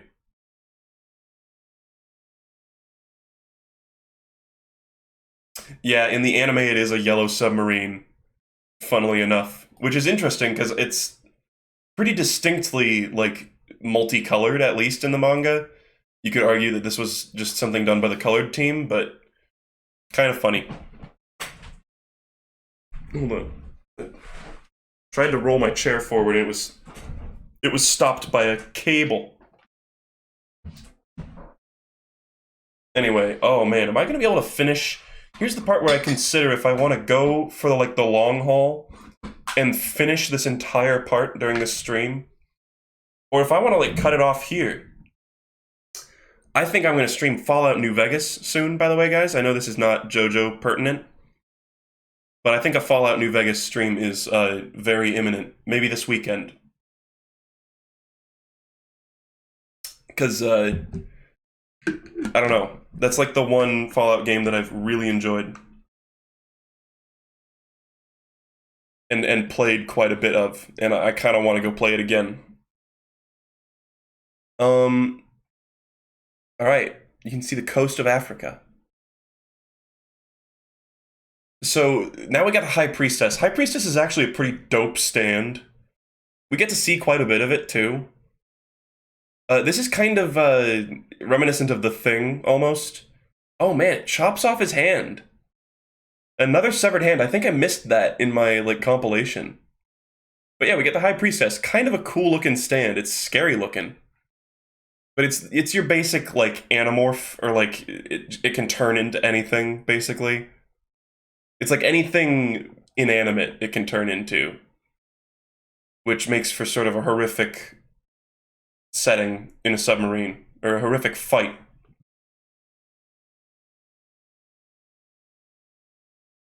Um, so now that Avdol's back, he can start saying this shit again. I've heard of them. So we can kind of have Avdol fill in some of the gaps in information. Look at this. Look at this chair. Sit down, Douglas. It's kind of weird. So yeah, they're sinking. That didn't take long. For you, by the way, this submarine is called For You, I guess. So now this is kind of a fun arc, especially because everybody is participating too. It's just like everybody's here, even Avdol. they're all fighting this one really, really powerful stand.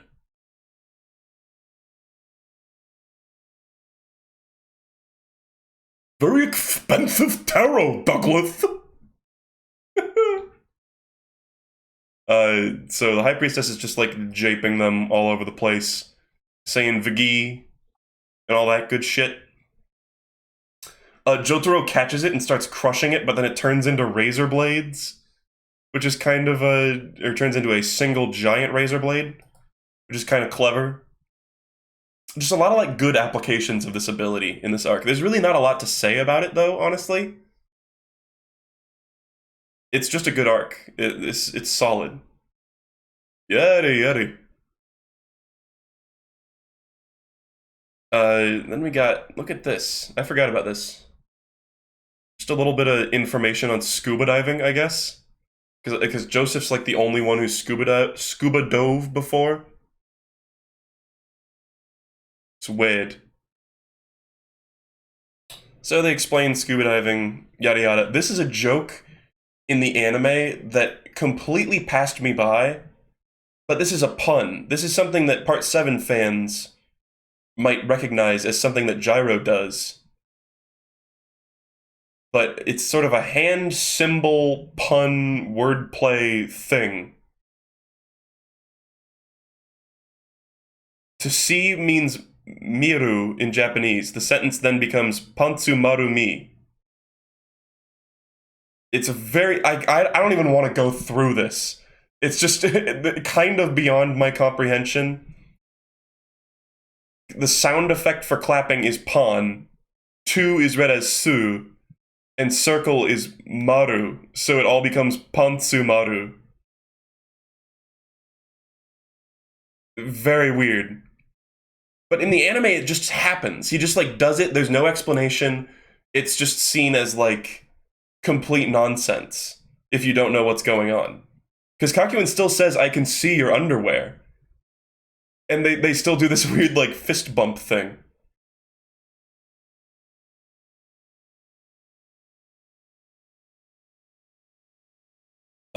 Here's some, like, classic meme footage of all the characters doing the okay hand.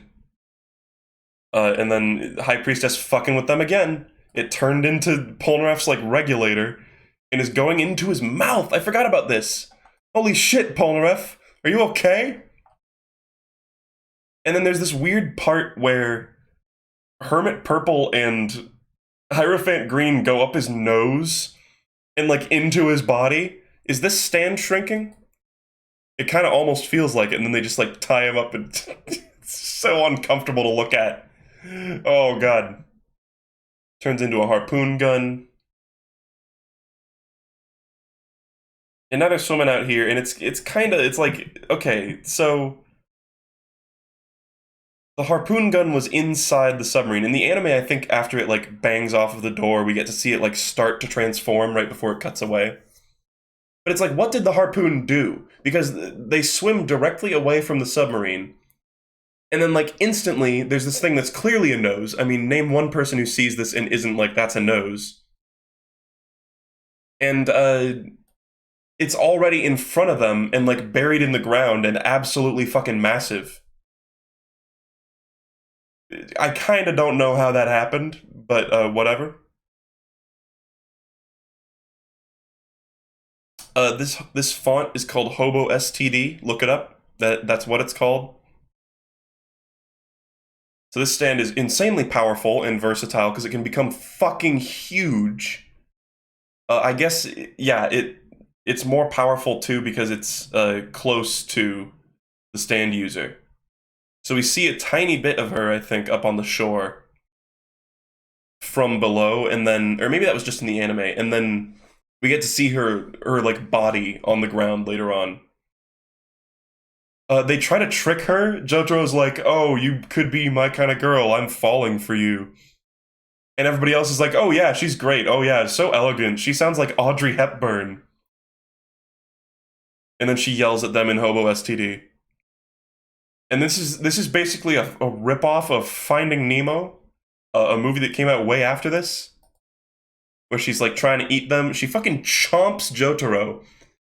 Uh, and this is one of the biggest examples of Jotaro literally just being strong enough to win here. Like, there's no like clever way that Jotaro like outsmarts them or tricks them in any way. Jotaro is just fucking overpowered and punches through the teeth. Kind of a stupid fake out, to be honest. So he just destroys all of the teeth. Fucking gross. I guess your diamonds were a little low on calcium. And they just swim up to the shore. And then this is all we get to see of Midler in this edition of JoJo. And we get to see her a tiny bit, just about this much in the anime too. But to those of you who don't know, there's some confusion about this stand user because in the fighting game, I think Heritage for the Future, Araki actually contributed a new original design for this character just so that she could have like a fully fleshed out like design in the game and have actual personality and like a unique look to her rather than just being a lady in like a drab dressed. What am I saying? She's kind of lewd.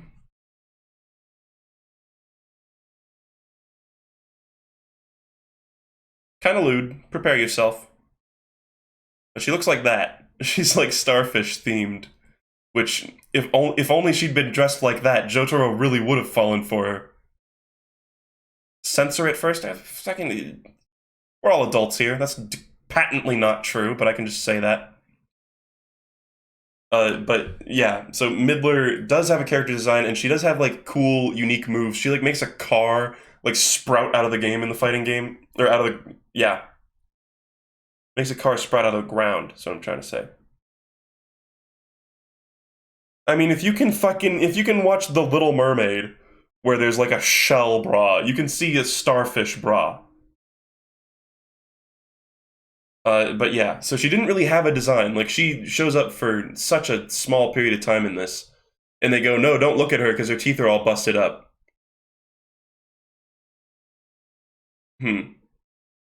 It's just kind of a unique case where she has a design that's officially made by Araki, but outside of the work that she mostly resides in. Favorite color? Orange. Okay, Avdol. Let's see if there's anything interesting in here. Just like his thick eyebrows and his wide chin, he is full of confidence. So canonically, his eyebrows and chin are full of confidence.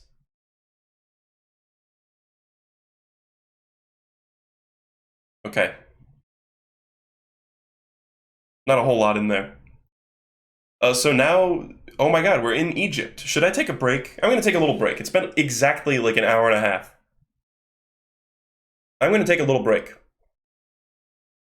What should I put on?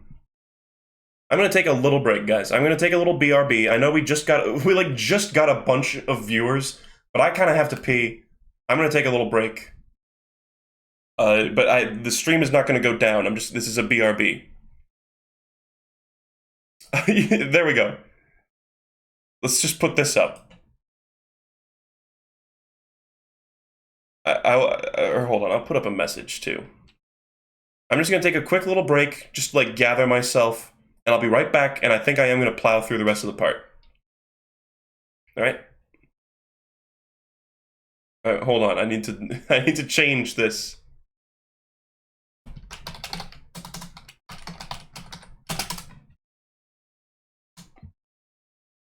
Fucking rotate.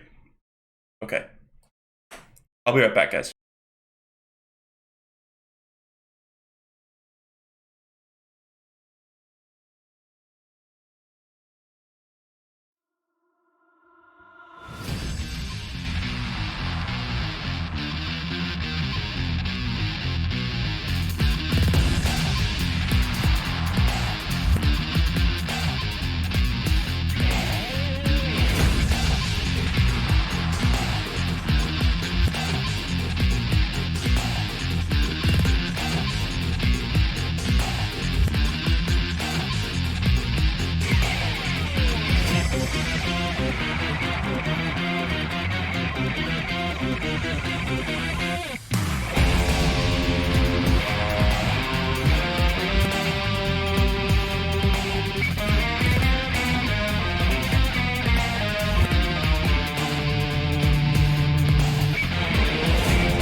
Okay,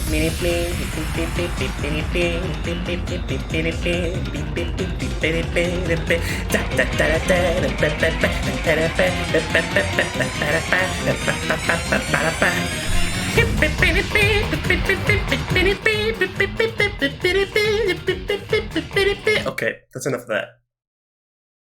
I'm back, folks.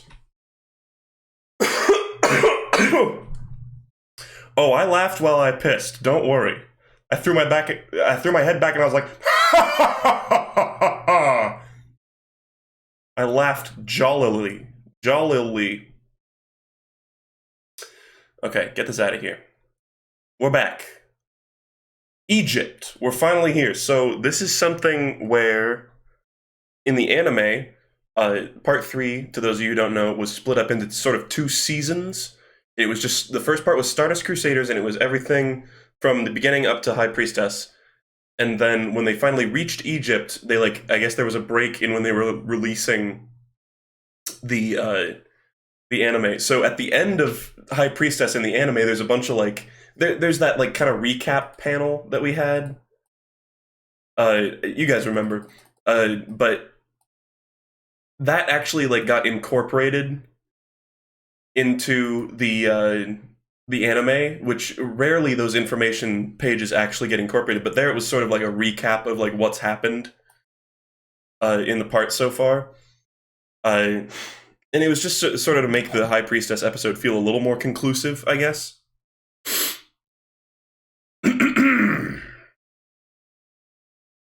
But yeah. So now it's going to switch over to Battle in Egypt, which was the name of the second one, which in the manga, I think it just kept going. I mean, I think this was weekly releases the whole time when it was being released originally. But what am I even trying to say here? Oh yeah, I guess I don't want to forget to talk about the intro. So the intro changes. I think originally it's Stand Proud, which is a fine one. I put that on the same tier as Sono Chi in part 1. It's cheesy and good. And then there's End of the World. It's Memory of Blood or something, or Blood History or something like that. And this is one of the lesser intros, in my opinion. The one that goes da da da da da da da, that one. It's a little less memorable. And the whole thing where they incorporate auras and mudas into the song at the end is a little stupid. But I like the one part that goes da da da da da da da da da da, and there's the little trumpets in the background going down. That's a good part, and it shows the shadows of all the 9 Egypt glory gods. That's some good shit. That's my favorite part of it. It has all the singers from all 3 series. Is that true? I don't know about that. That's cool if so. And the fucking. Actually, no. I think it's Stand Proud is the one that has the intro that's and it shows Jonathan and Joseph and Jotaro. That part's cool too. That's really good. And then Last Train Home is the ending theme in Battle of Egypt or Battle for Egypt or whatever. And that is a godlike ending. I think Last Train Home might be my favorite JoJo ending, actually. It's really, really good. It's actually a song that I have a bit of nostalgia for, so I might be biased. My parents played that song and Pat Metheny when I was growing up. But it just has this the whole ending sequence has this very comfortable sort of nostalgic feel to it that I think is sort of the best way to summate part 3, is sort of a nostalgic romp almost. And it's got gore and piss and shit, but it's also a fun romp. Yeah, a lot of people say there's symbolism in Last Train Home, and it's definitely a very morose, not morose, but sort of a somber and reflective feeling ending. The first time you see it, it almost feels like it doesn't fit part 3. Oh, the animation is just beautiful. It looks great. It sounds great. It's a great song. It's emotionally resonant. Bittersweet is exactly how it feels. Hey, Walk Like an Egyptian is great. I still think I still happen to think that Last Train Home is the one that hits home for me, at least. Anyway, this is a cool panel. Look at this. It's fucking iconic. And they're finally in Egypt. Here they are. Fuck yeah, look at this! Oh, I thought for a second I thought this was just like for like style. I thought this was just like them like a realization hitting them or something. They're like, we're in Egypt. No, it's a literal helicopter.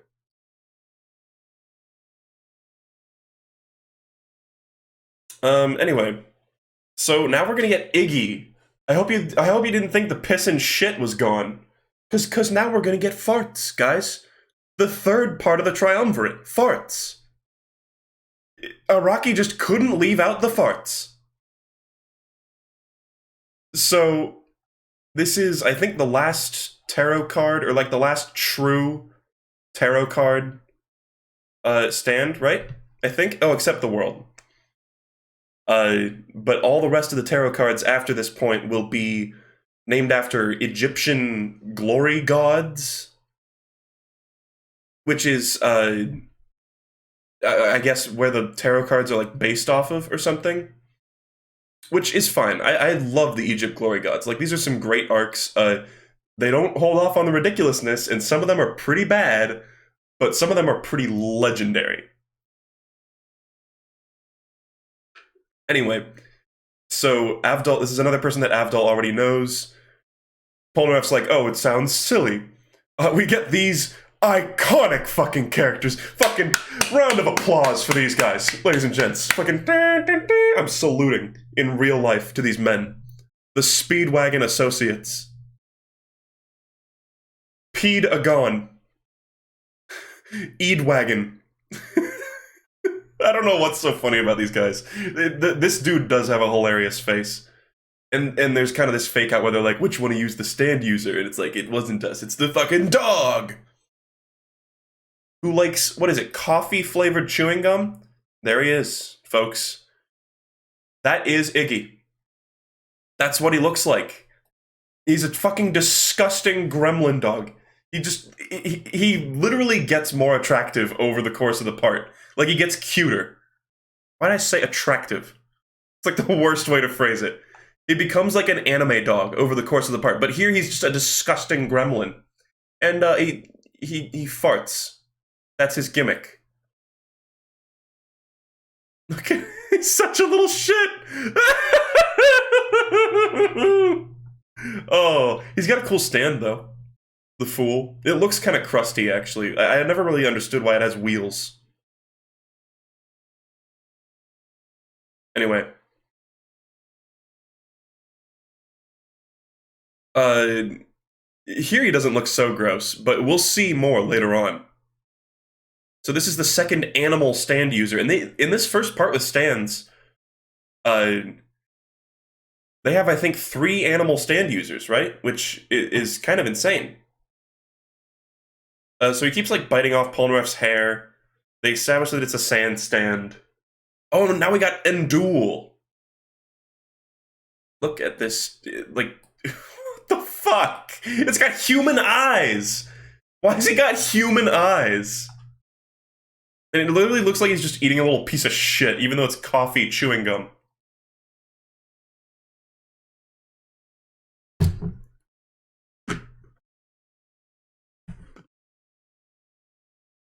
Sorry, chat's going pretty fast. Ever since I said farts, chat has been going pretty insane. I'm not gonna lie. It just set a lot of people off. Anyway, Endul. Endul's pretty badass. I think a lot of people can agree this is one of the better fights in part 3. Look at this guy. He looks so much like less creepy now that they've established he's not a stand user. Look at this. Oh. Oh god, I can't take it. Here we got a fucking Slender Dio. Look at that. Fucking funny 2011 meme, Slender Dio. It's this part. This is a genuine, like, plot inconsistency. So, this one panel, it's kind of a throwaway. This is super nitpicky of me. But they say, 2 days ago, there were 9 mysterious men and women who were gathered in the building. And later on, it's established that these are the 9 Egypt glory gods. So, in this crowd of people is supposed to be, let's see if I can remember all of them. I'm counting them off on my hands. We got, let's just say, Alessi, Mariah, Ndul, Darby Jr., Darby Sr., Oingo Boingo. That doesn't make fucking sense. Like, hold the damn phone. Oingo is tiny, or is it Boingo? One of Oingo and Boingo is fucking tiny. And then you've got Anubis. There's a sword there, I guess. There's Anubis is being carried by one of these guys, I guess. Because Anubis is a fucking sword. And then Pet Shop. What the fuck? One of these people is supposed to be Pet Shop? Doesn't make any sense. There's silhouettes, but one of them's a bird. One of them's a bird.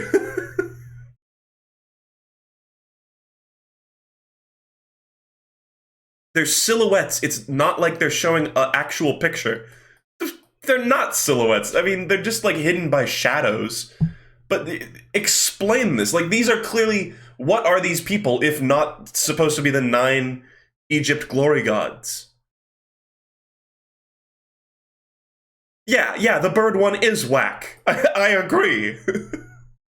It's fine. I mean, it's just like Araki didn't quite exactly know what he was going to make them. I just think it's funny. And they actually, I think they kept that in the anime. Actually, hold on.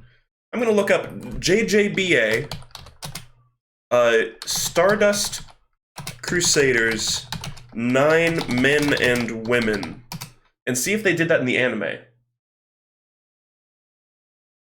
Shit. I was hoping I could just find the, like, screen of them talking about it, because I know they show the, like, hooded figures in the anime, too. But I'm wondering if they, like, made Boingo short and made, like, one of them missing, or a bird or something. I don't know. Okay, whatever. Sorry, this is a tangent. Anyway. He holding his ing? Sorry, who's holding whose ing? I don't know what the ing is. Anyway, sorry. I'm getting caught up in chat. So they're like, oh, by the way, there's a bunch of new stand users, even though you thought you were done with the stand users because we ran out of tarot cards. He's holding his wing. Who? What? Is somebody really trying to convince me that one of these figures is a bird? I'm not gonna hear it. I'm not gonna hear it. This is japes.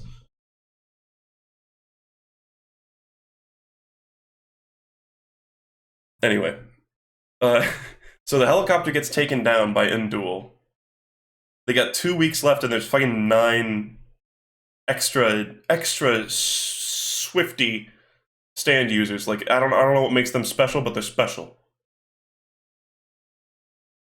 They're all birds. So this is something, I just want you guys to remember this scene. This is something that when I do part 6, I will reference this. Just remember this particular, like, set of events. So Ndul is blind. They're establishing that he's blind. He picks up his cane. He, like, taps around and he's like, oh, I'm a doddering blind man. And he tries to catch a fly. It's implied sort of by listening to it. And he just barely misses. He's like, oh, you know, I need a little more practice. But then he fucking, like, stabs his cane into the ground and hits a rock up into the air that, like, perfectly snipes out the fly. Just remember that moment. For part 6, alright? So they all have to sit in the back seat because Iggy's such a piece of shit. He's taking up the entire middle seat. Instantly the helicopter crashes. And this guy's drowned on dry land. Which is pretty disgusting. And there's a fish in his mouth. I'm a little confused about the fish, guys. I'm not sure if the fish is legit. Like, what the fuck is up with the fish? That one doesn't make sense. Anyway. Is it like, did Geb bring a fish this whole way? Or Jeb?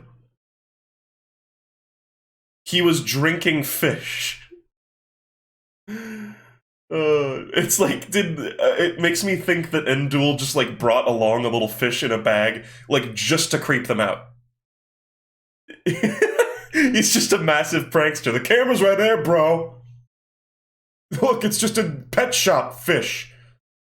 And then you hear like coming from the background. Pet shop shows up. And then the Seinfeld theme starts playing. It shows up on the screen. Executive producer Larry David. Sorry. This guy gets his fucking head twisted off. It's an enemy stand! That's an iconic line.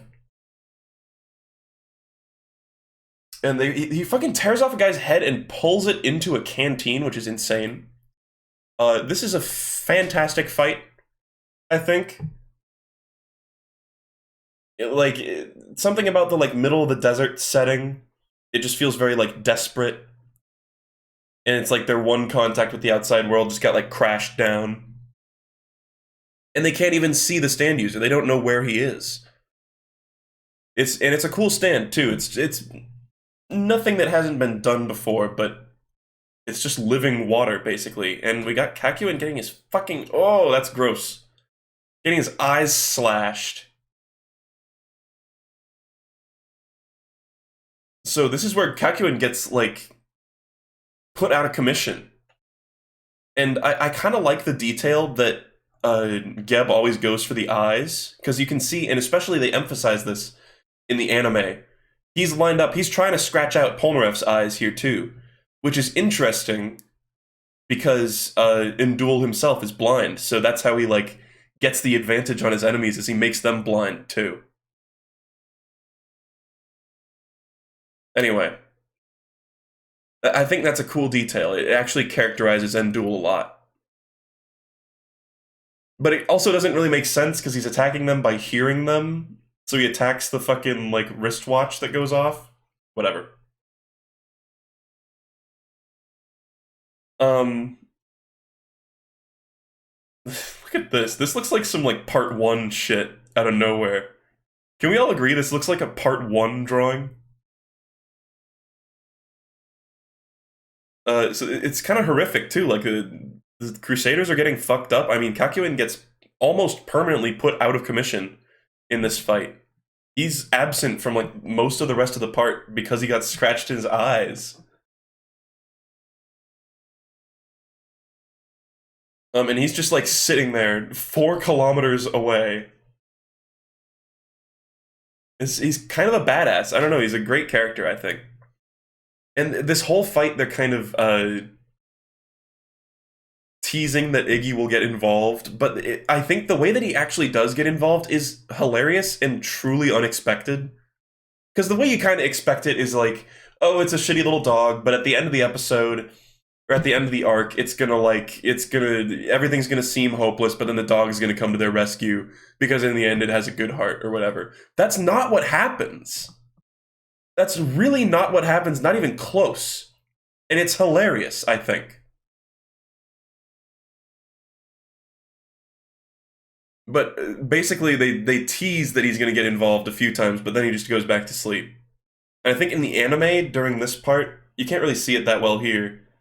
I'm pretty sure in the anime, Jotaro has his hand in his pocket while they're like sinking into quicksand, which is hilarious to me. There it looks like he's actually helping up Kakyoin. I'm pretty sure in the anime he has his hand in his pocket, though, which makes me laugh. And he's like, oh, lol, the dog just wants to sleep. What a fool. Lol. And we got this great part where Avdol... See, I think the best fights are the ones where everybody does something, you know? Like here, we've already got Polnareff and Kakyoin involved. And now we got Avdol pulling some shit. It's cool. So he's imitating footsteps by throwing the rings that are on his hands, which is also a good way of incorporating the character design into the actual, like, plot. He uses his fried chicken man and almost wins, but kind of gets fucked. Oh, but look at this. He's a sad boy and he got burnt. In fact, what even happened to Abdul? What? Like his fucking throat got slit. How does he recover from that? What the fuck? I need another drink. I get like dry mouth during these streams. This is like the most that I speak ever. I'm not used to talking all the time, even though I stream. So even then, you get some breaks. So he's doing some like big brain shit, trying to figure out what's going on. The water just grazed his skull. Exactly.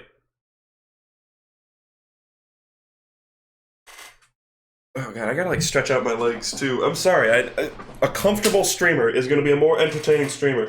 So I need to take these measures to make sure that my legs are in a comfortable position, guys.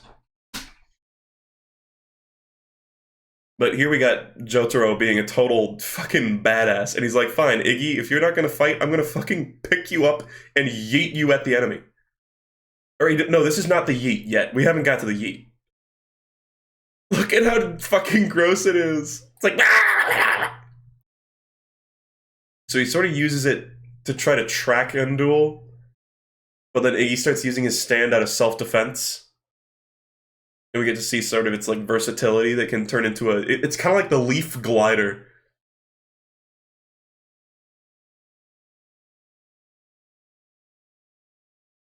Look at this shit. I must be heavy, but don't try to run away. My Star Platinum's fast. If you try something funny, I'll break your neck. This is... It's a cool fight, especially because you actually get to see, like, it's not like they just, like, shoot Endul from far away. You get to see Jotaro actually closing the distance in a really clever way that makes it hard for Endul to track him. Because they're in the middle of the desert and he feels the vibrations in the sand. It's like we're in his element, even though you would think a water stand would be out of place in the desert. But because of the way he, like, detects them, it's, like, perfect for it. But then Jotaro finds a way around it where he sort of kicks off from the ground every once in a while. And then he uses his Star Platinum, like, supervision, again, to find Endul. I kind of forgot that came back. Oh, and then all the beats in this fight are great. He kicks up the sand in midair to, like, sonar him out like a fucking dolphin.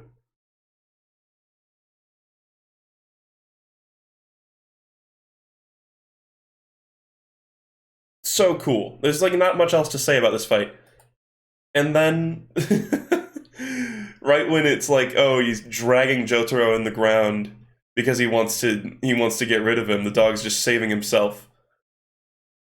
Jotaro just picks up Iggy and just yeets him like a fucking pro baseball player. And yeets the dog at Endul to, like, seal out the fight. Because they both have to defend themselves with their stands. It, like, forces them to clash. And then in the flustered moment, Jotaro gets right behind him and says, nothing personnel, kid. Good frickin' grief.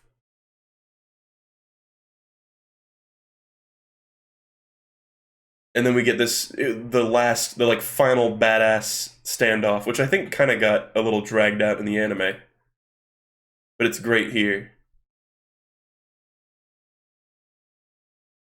It's like in the time that it took for his stick to fall to the ground, they had this like final clashing where Jotaro was just barely quick enough and he like knocked his hat off. He was so close. That's a good bit. Good ending to a cool fight, and then Endul fucking kills himself because he doesn't want to get like interrogated. He's like not the most deeply characterized person. We get a little bit of characterization here. We get a little bit more of like Dio is all powerful and super sexy. But it's a cool fight anyway. The 9 Egyptian gods of prosperity. God of the earth. Okay, cool.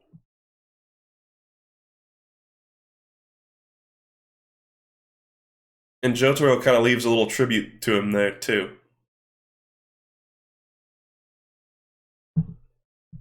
Dio has such a presence in this part. I think that's part of why he's so beloved. Is because he really does, like, in the parts that he's in, he is very, like, relevant, you know?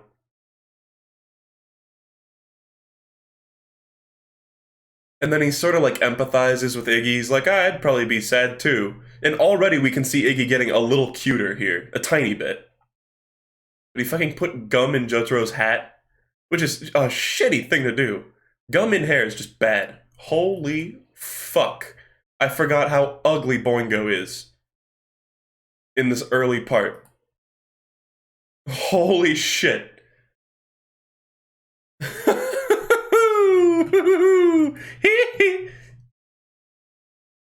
So here, this is a pretty loaded chapter. This is gonna take me a while to get through. So this guy shows up and he's like, "Hey, can I read your manga? Oh, it's so weird. Oh, it seems to be like foreshadowing events that are happening in real life." And then at the end, it shows him dying, and he's like, "Oh, that's kind of creepy." Some people say that this is Araki predicting 9/11 because his shirt says 911, and there's a plane in the background, and that's literally it. But it's just a stupid coincidence. So we're setting up the really weird art style of the Oingo Boingo comics. Really, really strange looking. And actually, Araki has released. I think it's official. It's kind of like an OVA to this part, almost, or not an OVA. You know what I mean? Like a one-shot comic that's just all of the Oingo Boingo comics, like all the panels, like actually set into a real like manga.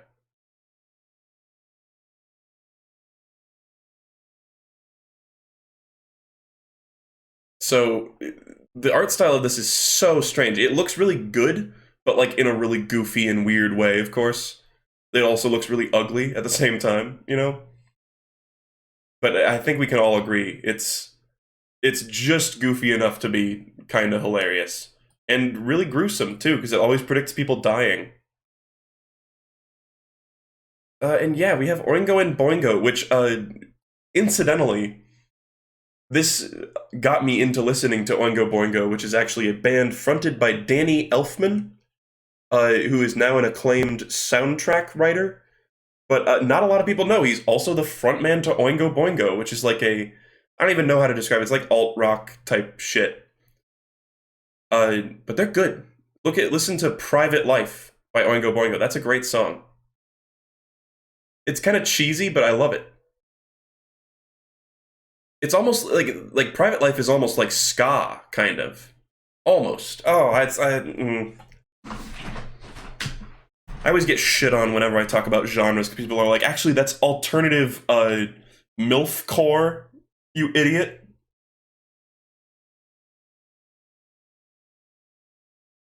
Anyway, was he the voice of Jack Skellington? I didn't know that, but that totally makes sense. He's got that like flamboyance.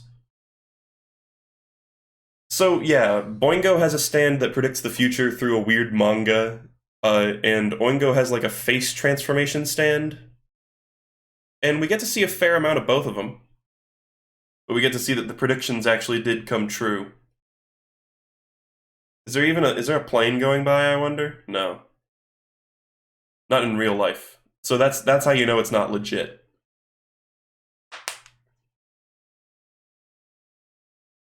Yeah, this was one of my first instances of like listening to music just because I like heard about it in JoJo. Araki's got the fucking hookup. I've said this before. Araki's got the hookup on like good music.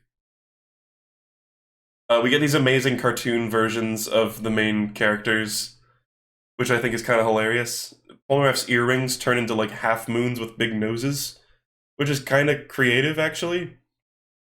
Or his earrings that were like hearts that were broken, because I guess he's a heartbreaker. I don't know. So they're gonna put poison in their tea. I do like the visual of him having to like tear away at his face to change it. You know, look at that. He just did it just to look like an evil fucker. They look so crusty. Reminder that he does not have a face transformation stand. That's just his face.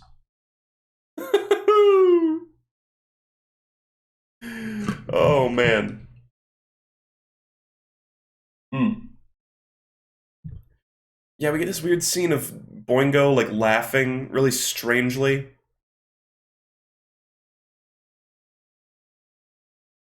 kind of fun. Like, they do get characterization. This is definitely one of the silliest arcs. And this whole thing, it's like toying with this concept of fate. It's another really weird and like esoteric stand.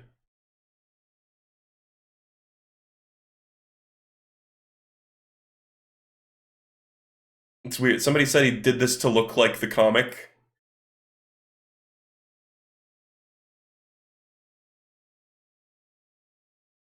Kinda. It kind of, I don't know. Kind of looks like it. He does have the like wrinkly nose. I'd be willing to accept that. So yeah, we got this weird we got this weird laugh, but it's also like this fate is something that Araki loves talking about. And this whole part is kind of like these things were fated to happen, but they won't always happen in exactly the way you think they would. And so Polnareff like flicks his cigarette and it's like seemingly random chance that they're going to this place, but it was actually destined to happen. They like to he likes to fuck around with this sort of stuff a lot. And it is very creative. I like it.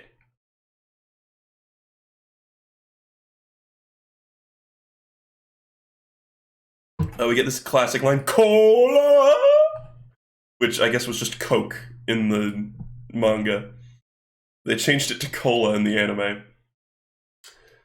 There's this whole like fake out where they're like, yeah, we do want Cokes. Actually, no, we don't want Cokes. Actually, we want tea.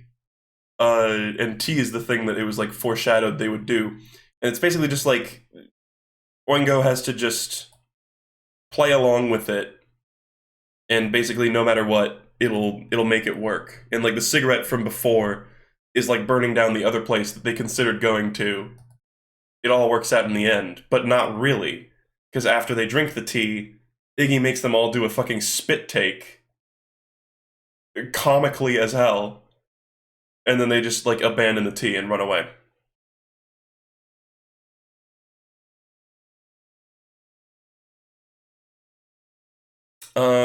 So then they like take out their aggressions on this like random dude who they just think looks like a stupid hipster or whatever. And so that like factors into it later. It kind of weird foreshadowing, but okay. It feels a little forced almost, but it's just to reinforce that they're jackasses, basically. And then this iconic moment of Jojo getting his face cut in half. So, by the way, is this a Clockwork Orange reference? It almost feels like it, but specifically, the manga said for them to get an orange and build a bomb out of it, and then they have to like get Jotaro to peel the orange. It's so specific. It's kind of ridiculous in how specific it is. But the orange is there for like it's like the major plot point of this part. It feels like Araki was like, okay, if it's fated to happen, I can just make it completely ridiculous, right? It doesn't need to make sense.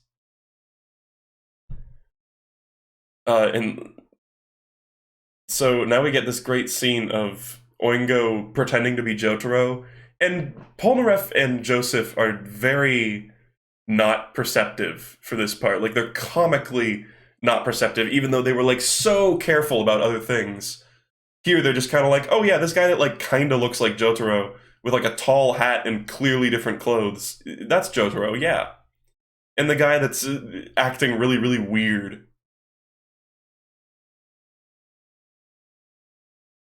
And so he's like, oh shit, I must be fated to like if the like because he knows that they can twist around the fates that they think are going to happen in the comic. He's like, oh shit, if I'm disguised as Jotaro, then I'll be the one that gets like blown up by the orange. He tries to get rid of it. Iggy brings it back and is like, oh whoa. Here's a part that doesn't translate very well. He yells out no, but then he's like, no, I meant, did you notice that cow over there? Pretty smooth. I guess Polnareff does start to question him here, but then after that he's like, oh, what are you talking about, Polnareff? And Polnareff's like, yeah, I guess I was probably imagining things. Let's do this stupid cigarette trick. He's like, here, Jotaro, do that trick you showed me, but do it with 5 cigarettes. And he kind of does it, but he like fucks up the inside of his mouth, presumably. Oh, look at this. This is kind of cool. This is like sort of a halfway normal Araki style, halfway Boingo Boingo. Later on in parts, we get to see in between chapters, he puts just little like drawings of people that are like simplistic body shapes. That's what that kind of reminds me of. So not really a whole lot to say about this besides the whole fate thing. I think it is interesting. It's quite compelling and funny when you're watching it for the first time, but upon a second viewing, you're just like, all right, just get to the part where he fucking gets blown up, and it goes ba ba ba da ba ba da ba da ba da boom, ba ba ba ba ba da ba ba ba, and it plays like the goofy music,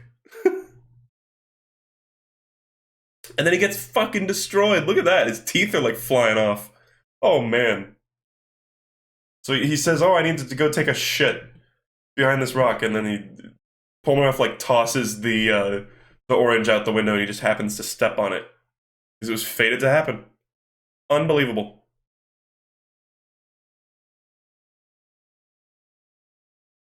I would be willing to believe Polnareff and Joseph actually are just. Somebody said Polnareff and Joseph are just fucking with him, but then later on they really don't know. They're like, "What was that noise?" Even after he's gone, and they go, "Oh, whatever. That's probably just construction." And they're confused when they meet Jotaro at the hospital later. I don't think they were fucking with him. But then he's like, "Oh, I'll go avenge you, brother." But then this dickhead from before shows up with a bunch of like rich friends, I guess, and beats the shit out of him. Kind of weird. And oh, I love this. This part made me laugh so much.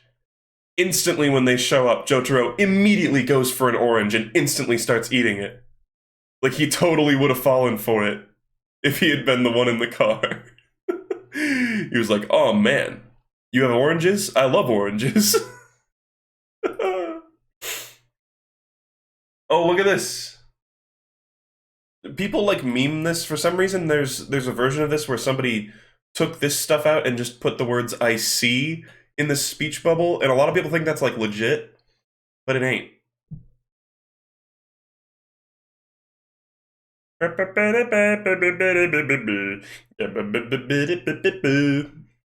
So, what even is this? Is this supposed to be like a letter from Kakyoin? Wait, what? This has no context, actually. Am I crazy here? It's just Kakyoin talking to like nobody?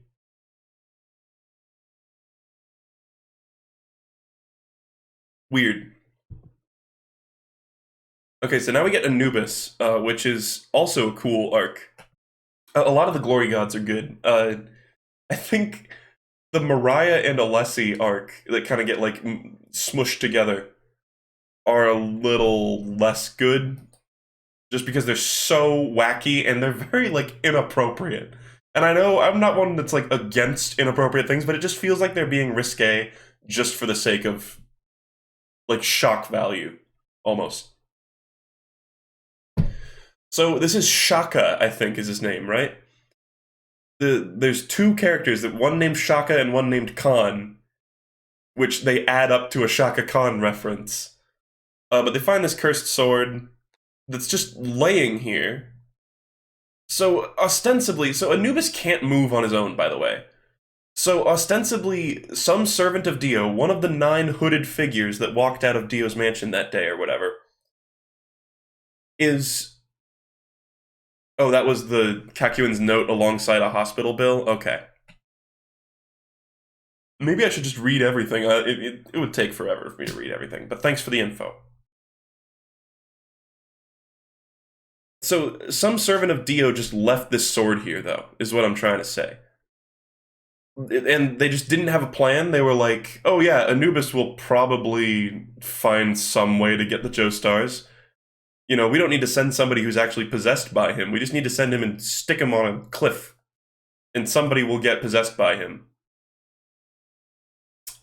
So Shaka fucking turns into Marth. He pulls it out with perfect ease and accidentally, like, murders everyone.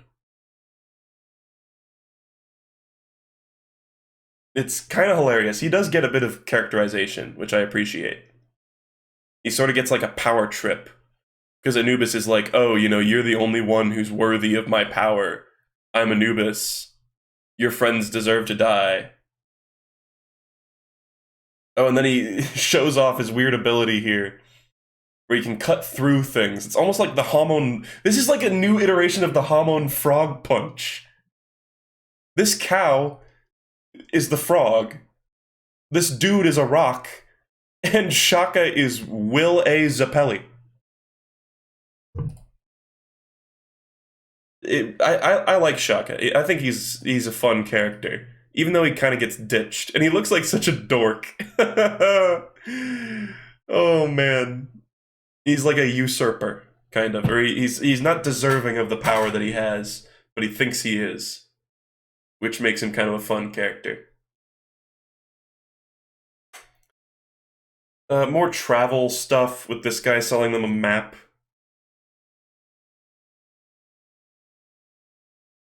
We got this badass encounter where Polnareff's like, oh, you know, you guys don't usually just show your face like this.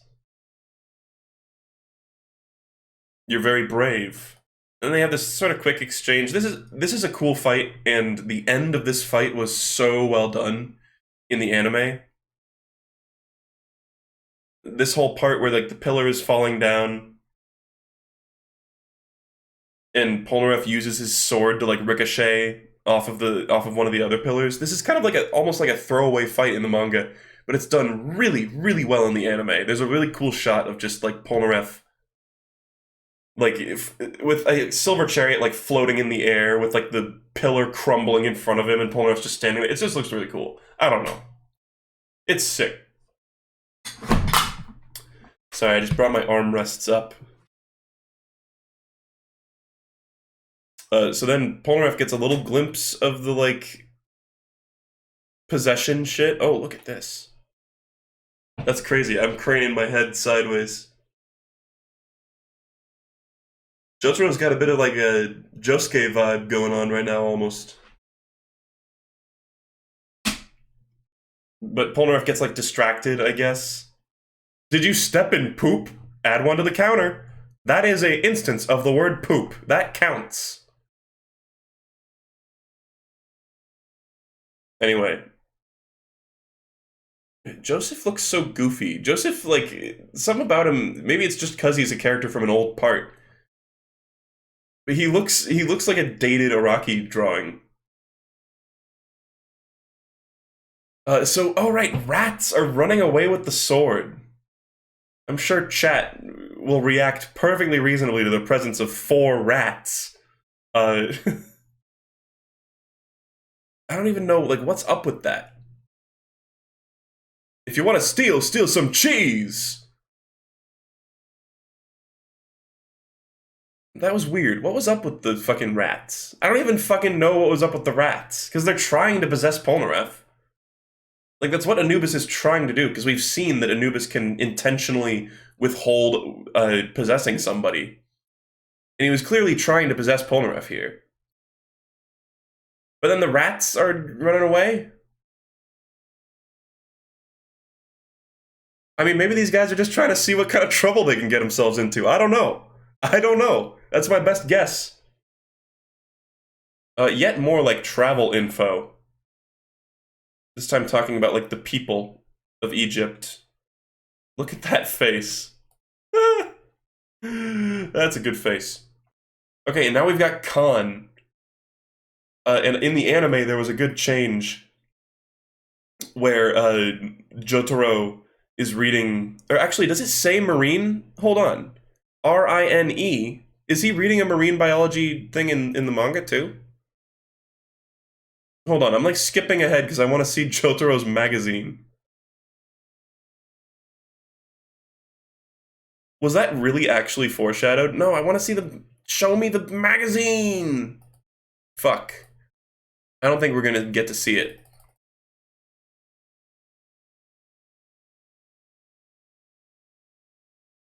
Urine? It might say urine, actually. Holy shit. Add one on the counter. Piss and shit. Star shit piss craters. Holy fuck. But in the anime, it's changed so he's reading a marine biology magazine. It really does look like it says urine, actually. Holy fuck. That's like one that I missed that. Also, look at this. Is this the world of mirrors? Because Polnareff's mouth is open here, but it's closed in the mirror. Fix your fucking game, Araki. Alright, so Jotaro falls asleep reading his piss book while Polnareff's getting a shave. And then he's like, bitch, I got possessed by the sword, you idiot. It's cool. This is another, like, kind of basic fight. I think the anime changed it so that it showed Polnareff taking off his armor again. And also, like, Starfinger, I think, shows up for a bit. He tries shooting his sword again, but he's like, I never lose to the same thing twice, which is like a recurring joke in this. Because he just keeps losing to new things, basically. Because Jotaro wakes up and decks him in the face. And they're like, man, this dude's just purely powerful. He doesn't have a gimmick or anything. Jotaro catches the sword. Naked blade capture! And he snaps it in half, which at first you're like, okay, that's the end of the fight. Right? But not really. Polnareff gets possessed. We get this sort of badass encounter. You're like, okay, this was the inevitable conclusion of this. Is Polnareff gets it possessed, and then Anubis sort of gets to use Silver Chariot. Which is kind of whack. Like, he starts off just using Polnareff. Sword catch doesn't work, and then he fucking headbutts the sword, right? Oh my god. Just more Star Platinum ridiculousness. This is another fight where it's just Star Platinum just adapts over and over and over again. Great fight. Yeah, apparently in Heritage for the Future you can play as Shaka or Khan or Possessed Polnareff, I think. Which is kind of awesome. And you can play as, like, fake Kakyoin and shit like that, too. And then he's like, okay, two-sword technique. Why didn't I just do this immediately? That seems like it's just a given that you would want to do that immediately. Then we get, this is kind of like almost a fan service-y feeling fight. Jojo gets stabbed in his weird little belt buckle thing, or in one of his belt buckles. Thank fuck he's got two. And this is another great part. This is another, like, total, like, movie shit. Like, Jotaro's just fucking with him here. He's like, don't go in any deeper, it'll be murder. Murder on you! And he starts, like, punching the fucking sword, and he destroys it, and he fucking, like, chops the whole thing up with his bare hands and destroys the hilt, and he's like, bah! I love it. I love the sassy little, what were you saying about killing me? And he, Star Platinum! Putting his hand up to his, face anus. That is not a weird-looking ear in the slightest. In fact, I've never noticed, but Star Platinum just has holes on the side of its head. Kinda hilarious.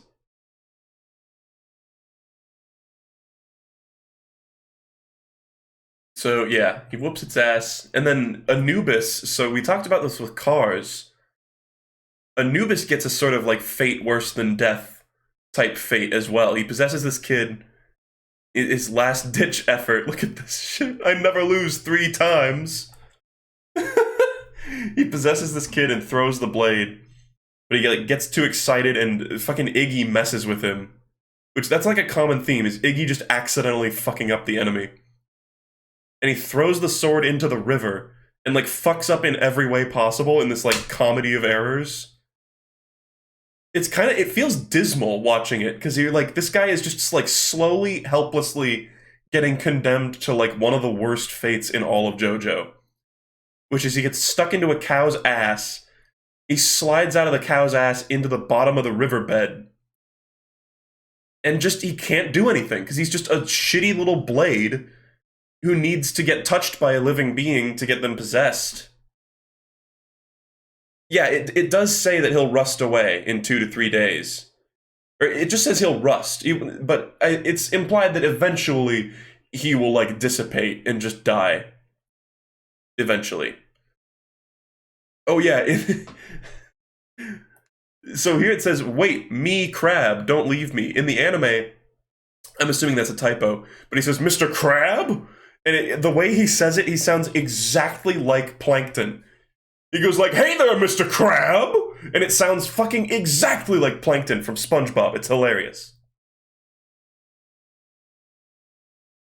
So, yeah, he, like, pleads with all the, like, sea creatures, and then they're like, yep, he's retired. Fucking goofy moment where a man gets fucking, like, a spirit gets condemned to, like, silent, screaming torture. Like, fuck. Kind of dark. Anyway, cool art. Now we got Mariah. Oh, man. We got another bathroom. Bathroom. Shit and piss. And shit and piss. So, the poop just dries up and, like, blows away in the wind. More, like, foreign bathroom jokes. And then we get Bast, which is, really weird stand. This feels like a part 8 stand, if any of you know what I'm talking about. It's so strange that it doesn't have a physical form at all. It's just this, like, electrical outlet. So it's an outlet and you touch it and you get magnetized. And Mariah's kind of hot. She's, like, a decent enough character, but she's kind of, like, it's sort of, like, starts and ends at her being hot. And being sort of, she's, like, kind of a dominatrix-esque figure. Because she uses, like, sort of, like, bondage later on. And, like, emasculates, Joseph and Avdol and makes them do fucking, like, things that look like gay sex acts. I mean, let's keep it real here.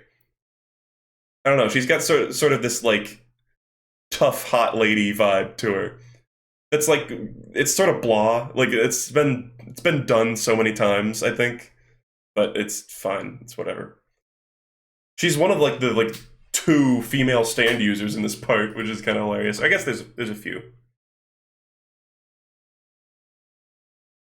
Oh yeah, she looks different in the manga. Her coloring is slightly different.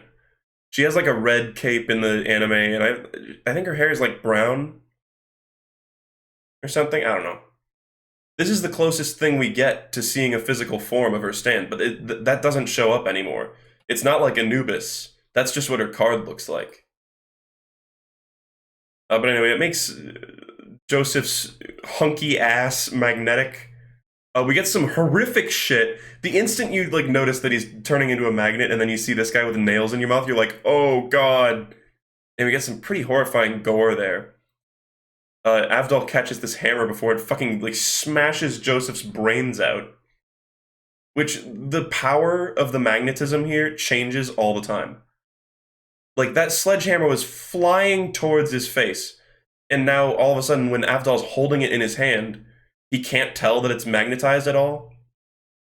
Like, what? Shouldn't he be feeling the force pulling it towards Joseph? Oh, I love this. He flipped over in his sleep. This is a hilarious point. He's like a compass. He faced north in his sleep, that's really funny to me.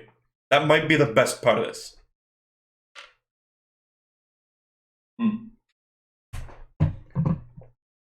So tons of foreshadowing. He's like, my hand prosthetic feels weird, my watch stopped, everything's sticking to me.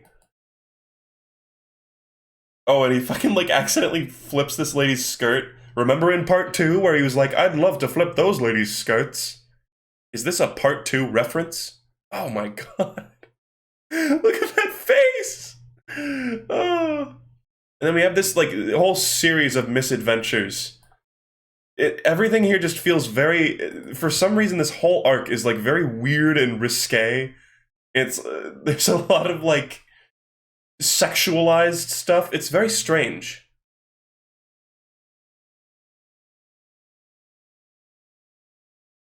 Anyway, he's finally, like, figuring it out. He's like, I'm a magnet. There's fucking the silverware from Beauty and the Beast is trying to kill me.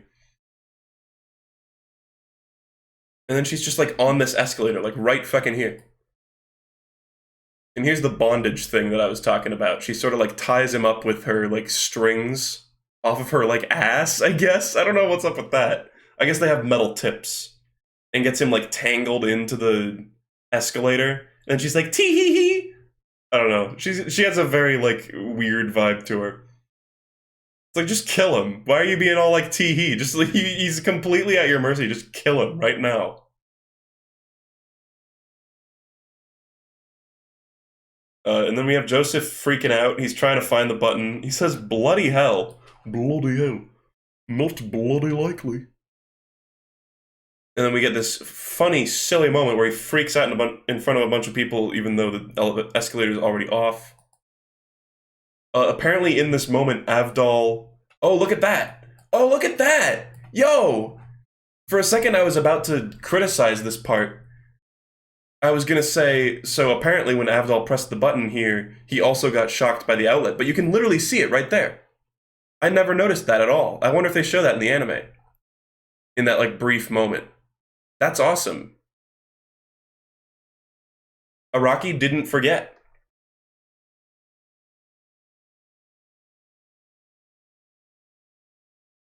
Oh, look at this shit. And now they're like, oh no, I'm holding this statue titties. I think in the anime they actually made it so he was holding it by the titties. Here he's just like catching it. But they like emphasized all the sexual elements in the anime, I feel like. And now they're like, oh, we gotta go in the ladies' bathroom and look under the stall doors to find her shoes. It's like, Jesus Christ. And then they start getting stuck together, and we get the classic, oh, look at this. It's literally just that earlier one, but rotated. That's kind of weird. And now they're like rubbing together, and there's like a crowd of people watching, and they're like, what the fuck are you doing? And they're like, Joseph's like, oh, Avdol, you need to slide down my body. And then Avdol stays here for like 10 years, and he's like, doesn't this look lewd? And there's a bunch of people watching, and the old lady shows up. It's like, Jesus, it's just a weird, like, comedy of errors, and it's all vaguely, like, sexually themed. So she sticks into the railroad tracks. She's kind of like, this is the classic, like, sort of automatic type stand encounter where they just keep barely out of reach. This is kind of like setting up the kind of stand fights that we'll be seeing later on in Jojo, almost. They don't show it in the anime? That's crazy, actually, because the anime usually adds those little continuity things rather than taking them out. Joseph tries to pull himself with Hermit Purple. She's like, I win, which literally every time an enemy in this series says, I've won, or I'm the victor, that's like when they're right about to get their shit pushed in. I guess here it takes a little while, but they're never right, is what I mean. Whenever anybody actually does win, they don't say, I've won. She's like, oh.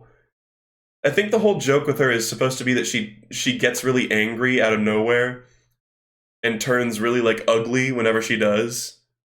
So like here she's all pleasant because she thinks she's won, but then she's like, "Oh, you pieces of shit." This is something that was emphasized in the anime too. She just turns into like a horrifying monster whenever she's mad.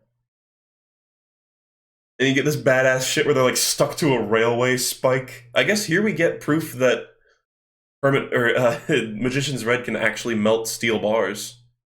So that adds credence to the 9/11 theory. Then we get the fucking titties! The fucking classic Joseph face. She's got a bunch of like metal shit in her tits to like launch at them like bullets. Good shit. And also, like, a clever way to attack. And also, again, sexually themed.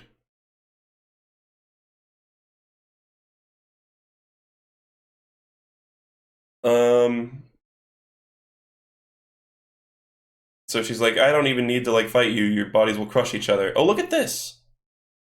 I totally forgot about this. Was this in the anime? Holy fuck. Joseph uses his, like, ashes use of Hermit Purple again. That's pretty awesome, actually. I forgot that there was a second use of that. Oh.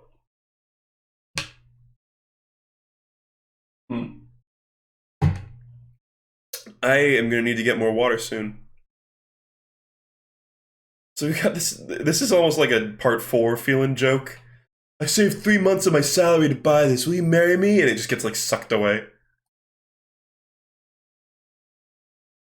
There's just a bunch of jokes about people like losing their stuff because magnets. Look at that little dog. Look at him munch. It's a pretty goofy fight. But then eventually, it's kind of weird that Mariah like doesn't see this coming. They're doing like a pincer attack, is what they call it. And they're gonna like crush her between the like force of their like magnetized shit. I think in the anime, didn't they make this arc like intertwined with the Alessi one, or am I forgetting things? I think it's just that they canonically happen at the exact same time. So like right now, baby Polnareff is getting his fucking like little baby wrist slit by Alessi right now.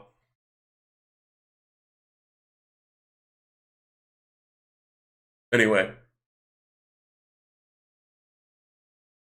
so they're gonna get fucking zapped. I think, doesn't Joseph try to like hit on Mariah? I think he does. Hold on.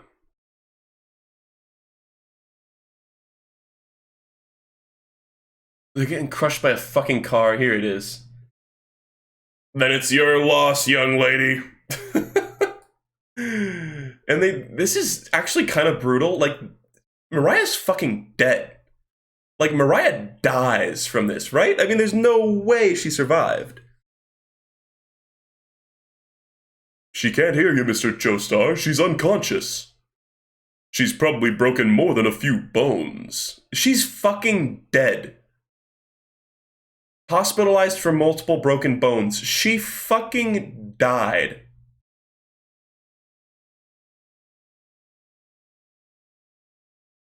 Christ, they're taking their time. Chris and Werg. Think about that. Werg.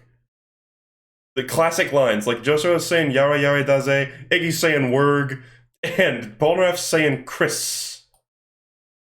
She retired from life. And they're all like, yep, okay, well, we're not going to talk about that again. All right, and now, oh man. Now we're on Alessi. Where's that censor bar? I'm going to be needing this. I'm going to be needing this. I'll just give you guys, how about I just give you guys a play-by-play of this entire chapter? Would you like that? Would you like that? I'm not going to show any of it. Literally any of it. You guys know the Alessi fight is fucked up. This is maybe the most screwed up that the entirety of JoJo ever gets. Like, I'm trying to think. There's just so many questionable aspects of this. So, at the beginning, we get this great scene where Alessi shows up and he's a creepy dude with bells in his hair.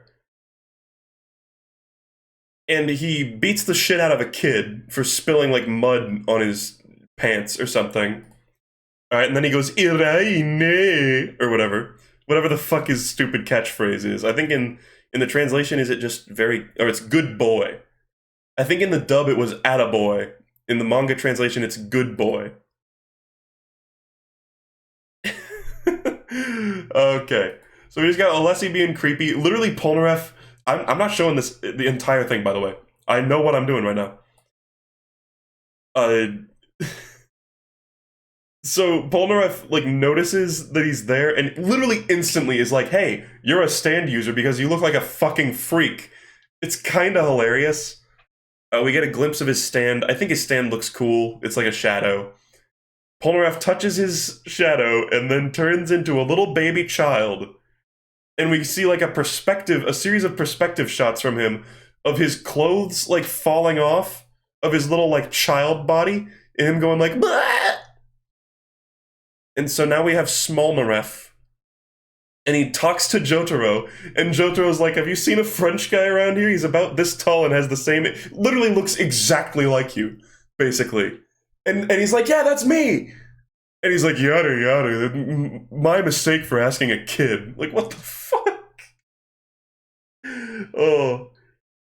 So the stand itself is like the coolest part of this. It's like a shadow with eyes, and when it turns sideways, it's revealed that it's got like a bird silhouette, and it holds an axe. It actually does look cool. Who is this kid that looks exactly like Polnareff and is wearing Polnareff's clothes and says that he's Polnareff? In a world where stands exist. Like, fucking pick up the slack, Jotaro. So we got child Polnareff, and he starts losing his memories, alright? And then Alessi kicks the shit out of him as a child, and brings out a gun to shoot the child. Polnareff brings out Baby Silver Chariot, which, let's briefly talk about how Polnareff had his stand for his entire life. Because later on they established that if other people who gained their stands when they were like 17, like Jotaro, if they get turned into a kid, they don't have their stand, because they didn't have one when they were a kid. But Polnareff has Silver Chariot when he's a baby. It's like he had it from birth, and I think they mentioned that otherwise. So he tries to fucking chop up Polnareff. He's like laughing as he's like breaking his little like baby stand. A lady shows up to like basically abducts Polnareff. She's like, "You're hurt, little boy. Let me take you home and clean you up." And then I'm sweating, guys. I'm sweating a little bit here. We get a scene where they're both naked and taking a bath, and the lady washes his penis. And baby Polnareff smushes his face in between her tits and goes, "I don't know why, but I feel really good right now." And he literally, like, he has, like, a weird, like, kid orgasm. It's fucking weird. It's so fucking weird. Oh, no. It's so bad. And then Alessi comes in. Oh, it's not over yet. Oh, it's not over yet. Alessi comes in. Oh, and they're showing the kid dick. Oh, don't worry. They're showing the kid dick. Yeah. And he comes in and she's shampooing his hair, and then it turns out that it was Alessi shampooing his hair the whole time. And then Alessi calls him a good boy. We're just getting started here, folks. Hold on, I'm gonna get a little bit of water. I'm kind of dry in the mouth right now. I'm feeling a little hot. Is it hot in here? I'm gonna get a little bit of water. I'll be right back, guys. Oh my fucking god! Fuck my life.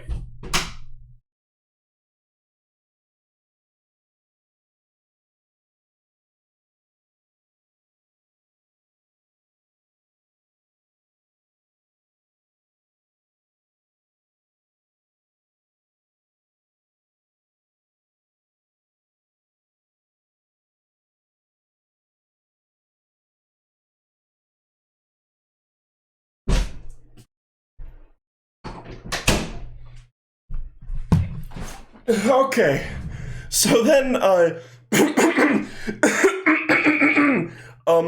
so he slits Baby Polnareff's wrist.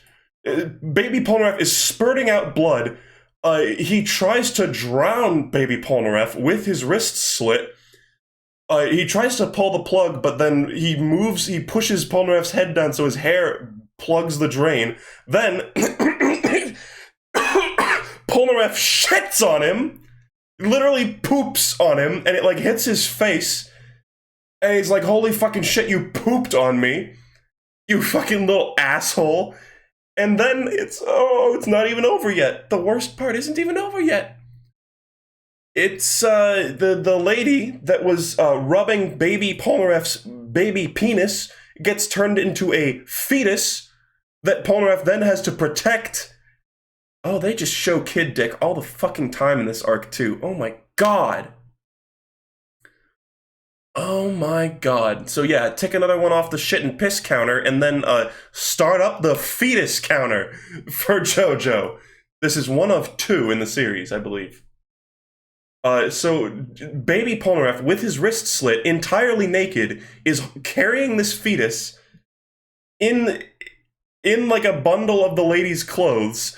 Alessi is chasing after him, and I quote, "What do you think you're doing, running around holding a dying fetus? I'll turn you into a fetus too." He touches his shadow again. He turns into an even tinier Bab. He hides in a room. Alessi literally axes open the door and does the Shining reference. Polnareff tricks Alessi. Oh, in a really weird way that I don't even want to talk about. He stabs Alessi through the nose, which is disgusting. He slashes up his face, and then Jotaro shows up. Okay, guys. Are we finally... No, there's still Kid Dick! I'm not even gonna be able to show the cool beatdown. The beatdown is like one of the best parts of this arc. We're like done with the worst of it. So all the like child dick scrubbing and the weird like MILF vibes and like the weird like fetus shit and the slit wrists and the poop in the face, that's all behind us now. So Alessi's all desperate, and Jotaro showed up, and Jotaro's like, I'm gonna beat the shit out of you. But then Alessi's like, ha, I tricked you, you stepped in my shadow, so now you're gonna become a little child too. And Jotaro shrinks down to become a child, and he's like, oh, you only got your stand recently, so you don't have a stand anymore. But then Jotaro, as a child, with his bare fists, beats the shit out of Alessi. Which is just an amazing moment. It's brilliant. It's just like, even as a child, he was just an absolute badass. It's really good in the anime, too. The best part of this arc, probably. And then, okay, alright. Then we get to see adult Polnareff and Jotaro, which I don't know how Polnareff is wearing clothes right now. Let's just not even think about it. And they beat the shit out of him. Status retired, blown far, far away. And that's how Star Wars started.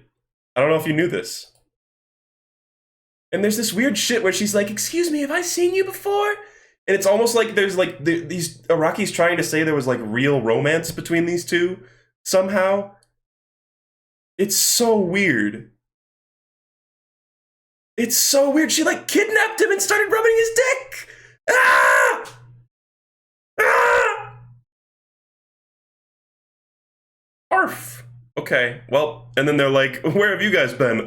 Just having like the most sexually explicit adventures in the entire series. Oh, hallelujah. I have not been looking forward to doing that chapter, mate. I have not been looking forward to it. Hold on, I'm sorry, I just got a message.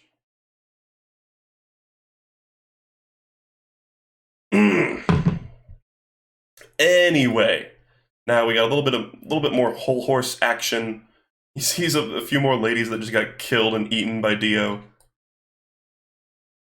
Another good like Dio chapter too. It's just Dio being like menacing and whole horse freaking out. And whole horse like considers. Oh yeah, Dio establishes that his body is not like back to perfect healing, and he's like, I need to drink Joestar blood to like fully heal my body. How many viewers did I gained viewers during that? I gained viewers during that segment. How? I thought I would lose like 90% of my audience while reading out the Alessi chapter. So he's like, oh yeah, my body isn't healing perfectly because the left side heals slower. And then Whole Horse considers shooting Dio. But then Dio is like, no, you won't shoot me, you little piece of shit. And then we get a tiny tease of the world here, because he teleports behind him without breaking the cobwebs, and Whole Horse freaks out about it, which is a good way of demonstrating that, even though it's like, damn, did he just move really slowly in Frozen Time, or what? I don't know. I guess he just was very nimble in Frozen Time. Anyway, that's a good panel. Oh shit, now we're at Darby! Oh hell yeah! Now, okay, one of the worst arcs followed by one of the best. Darby, this might be the best fight in all of Part 3, actually. So they're searching for Dio's mansion. They drink iced tea like badasses. And then fucking Darby shows up. Oh, look how weird he looks. He looks like a Hotline Miami character. But he's... This guy's just like a sleazy card guy. That's like his whole deal. This is a great fight. It's like a classic sort of like battle of wits situation where his stand forces people to play by the rules of a game as though it were life and death because their souls are at stake, which is cool. And basically everything he does is rigged. I don't know. I feel like I'm actually going to speed through some of the chapters that I like the most just because I don't have much to say about them. They're just great. Like, fights with compelling action, set in a good way, cool stand abilities. It's just all good.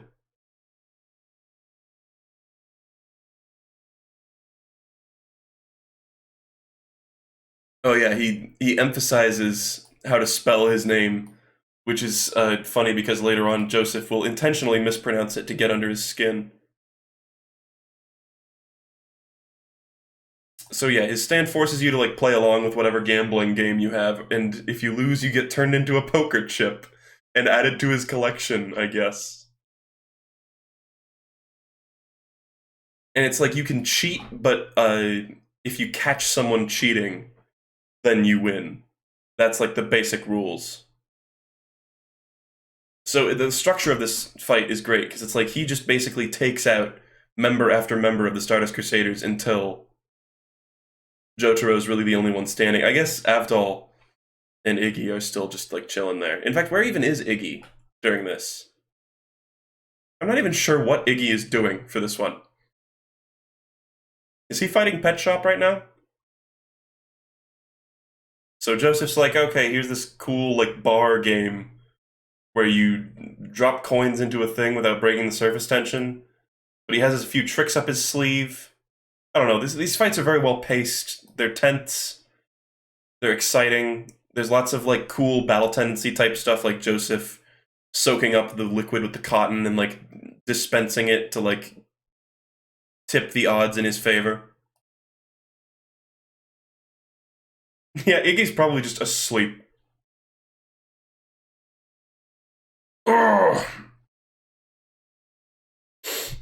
Dude, I love your voice. Puts me to sleep. Well, I'm glad you weren't here like 10 minutes ago when I was yelling about child penis. Um, so yeah, they have a little like bit of trickery, but in the end, Darby like out tricks him with chocolate, which is kind of hilarious. Oh yeah, did we skip? Go ahead, Mr. Joster. Go ahead, Mr. Joster. I don't know where that is. Is that even in the or in the manga?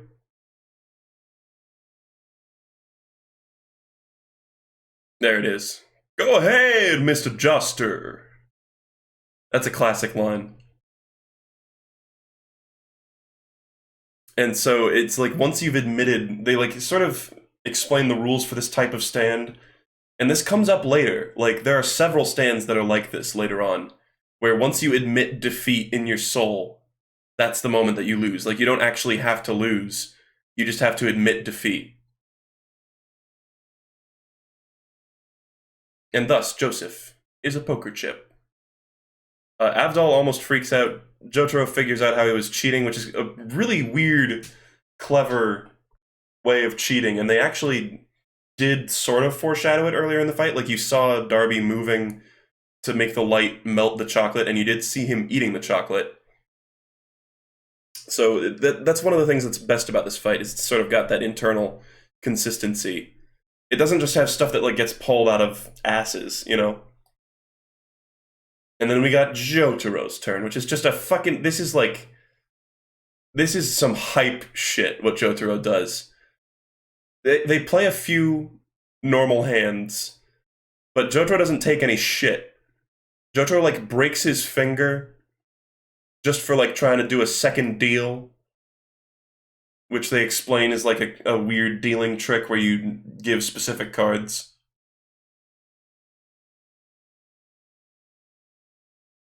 He's like, I already told you, you won't be able to cheat that easily. He just doesn't take any shit. He's just completely imposing and terrifying. He's like, you're lucky I didn't rip it off totally.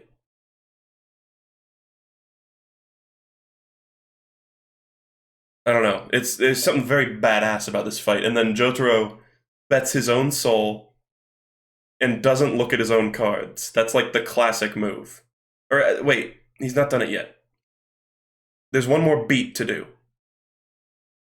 Right, they get a gambler, or they get a dealer from just like a hill nearby. But it turns out he's also in on the whole thing. Right, they just play like a normal hand. He takes some chips. Jotaro's like, yeah, whatever, bitch.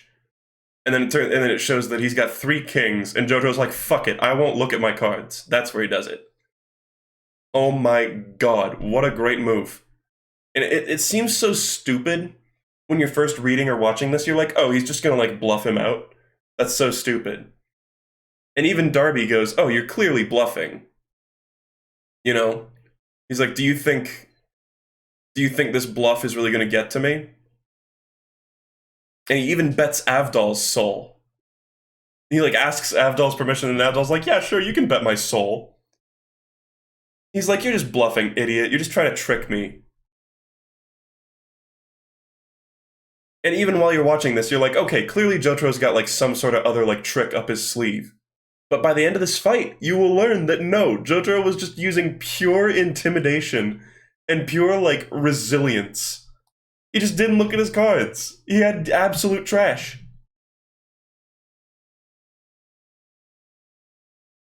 And you get all this shit with Darby internally like starting to doubt himself. Jotaro lights his cigarette with Star Platinum. He's like, wait, how fast really is Star Platinum? Could it have swapped out all of the cards? Is that why Jotaro's so confident? And I think Jotaro like gets a drink later on too. Like after Darby's been like freaking out a ton, he's like, you got a fucking like glass of like lemonade? You fucking piece of shit. He's like, no, I'm gonna do it. And then Jotaro's like, wait, no, I haven't raised yet. I raise you my mother's soul, who's not even here. Oh, what a great moment. And in the anime, this was so well done, too. One of the best instances of, like, the classic, like, Jotaro theme, too.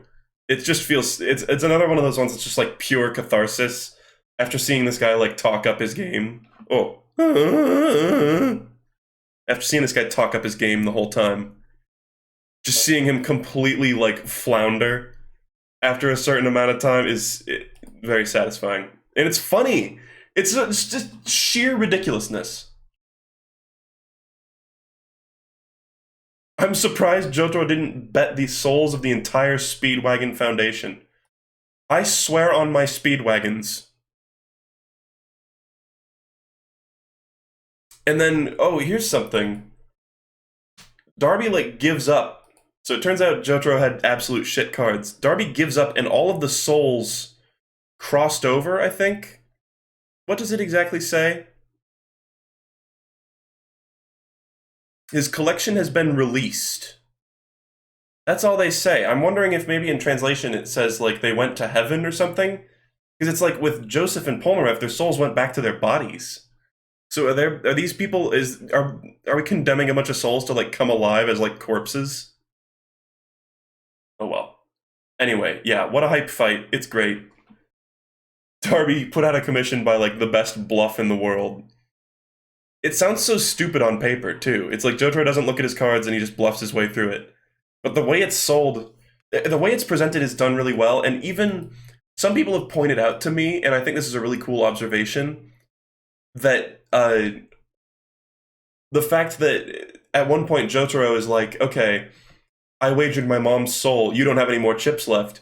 How about if I win, you have to tell me what Dio's stand does? And so ostensibly, judging from his reaction, Avdol says he does know Dio's stand, so he knows about Time Stop. And he's thinking, he's been seeing Star Platinum this whole time, and he's starting to put together that they're the same type of stand. Lol.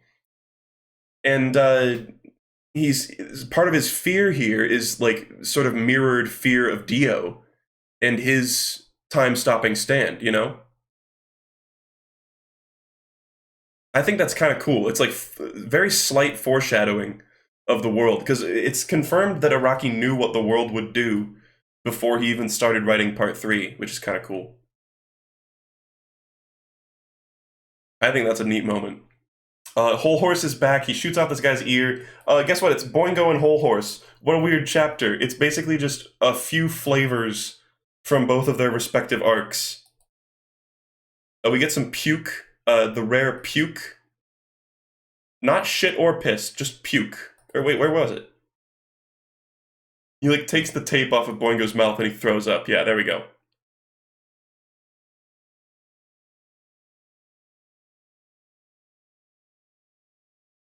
Anyway, we've got more of Boingo acting really weird for some reason. We got more predictions that sort of go in weird ways. Whole Horse, I love his little speech about how he respects women. I'm the nicest man in the world. I have girlfriends everywhere. I might lie to a woman, but I'd never hit them. Doesn't matter how ugly they are because I respect women. Because the prediction said if he kicks this lady in the face, they'll get a lot of money. But then he just sort of goes, and then he goes, fuck it! And just runs and kicks her anyway. So good. Hold on, there's memes. There's memes.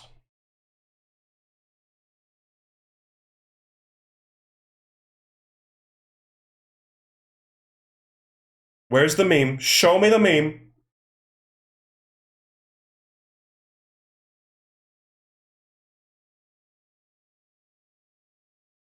Here it is. This is such a like low quality meme. Look at like the shittiness of the edit on this. It makes me laugh though. Which is the purpose of memes. Anyway. And then he fucking like decks her in the back of the head. There was another one, I don't even know if I have this one saved. But it was like, it was one of those like label memes. Where it was like the woman was labeled women, Whole Horse was labeled... I think it was like... Whole Horse was labeled Whole Horse, and then his leg was labeled Respect. And the woman was labeled Women. Pretty funny. Kind of esoteric. This guy looks like a fucking Boingo character. Look at that shit. What a man.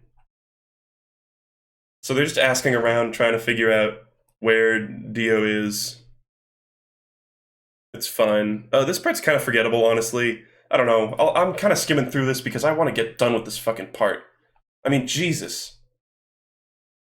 How much longer? How much more is there? I'm looking through, like, the folder that I have of the, like, full part. We're kind of close. We're sort of close, but, like, not that close. I'll be skimming through the gamer arc too. Maybe if I stop complaining about it, it'll go faster.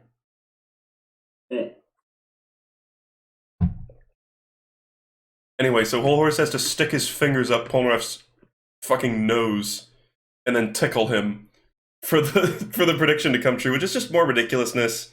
It is fun to see Whole Horse here, and I do like this chapter. Actually, this cover art is fucking awesome. But in the end, it's not the best. It is cool to see like previous villains return, though. That's like what's the most fun about this. Look at this shit. Oh. I don't know. It's all sort of comedic, but also plays into those Fate themes from before. Where are the fucking like construction workers? I was gonna say there's some more like truly like disgusting looking creatures. I don't know. Like, what the fuck is with this guy's mouth? Explain. So there's, yeah, another big comedy of errors. It doesn't look like they're going to be able to do it. But he fires his bullets into the pipe, and they're supposed to come out and hit Jotaro. This one's kind of a stretch, too. Like, earlier when it was, like, Knoom could, like, turn Oingo into other people and make him look like Jotaro, that was a little more believable. But here it's, like, eventually Whole Horse gets shot by bullets that came through the actual picture. So, like, when the book was predicting that this would happen. It was really saying a picture of Jotaro is going to get 3 bullet wounds in it, which is just such a stretch. I don't know, but it's supposed to be like that since Whole Horse tried to like alter fate, since he did it at the wrong time. Then he got fucked over by fate, I guess. I don't know.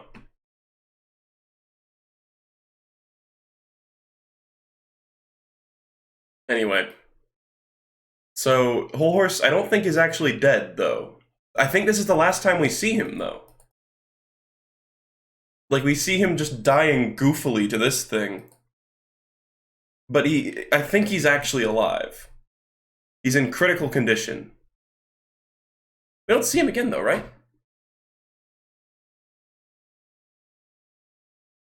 So weird. And then we have this silly moment too where Boingo is like, I'm gonna become a good person and I'm not gonna use my powers for bad anymore. But then he gets beaten the shit up by Iggy.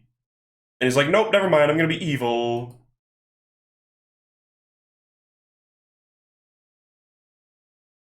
They did it at the wrong time, so it was the wrong prediction? What?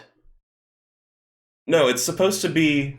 like, the fact that they did it at the wrong time did mean that it, like, turned back on them. I don't know what the wrong prediction means, though. It's like fate twisted it to make this happen. It just feels like such a stretch compared to the other one. I get that it's like the stand requires that this will have to happen in some way, shape, or form, and it like didn't happen properly because he didn't do it at the right time, but I'm just saying this, like, the fact that the bullets come out of the actual bullet holes in the drawing, I think is supposed to be implying that this was like an alternate fate that is like equally valid, even though it's a total asspull. I do think it's funny that, you know, the Joestar crew doesn't even realize that they're getting targeted in those particular instances. They're like, we don't even know what happened.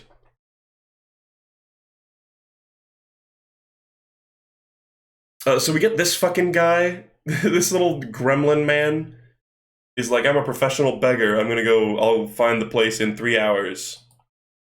And look at this. Iggy already looking a little cuter.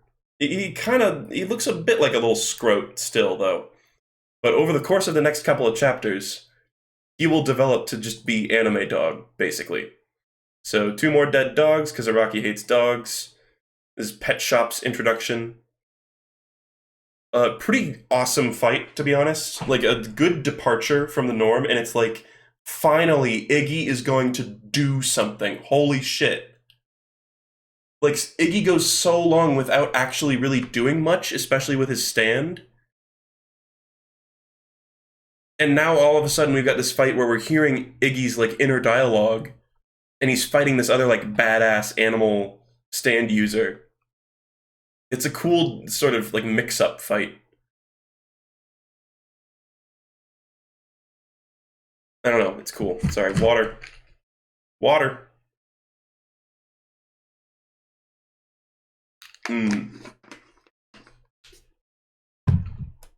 It's a guard bird.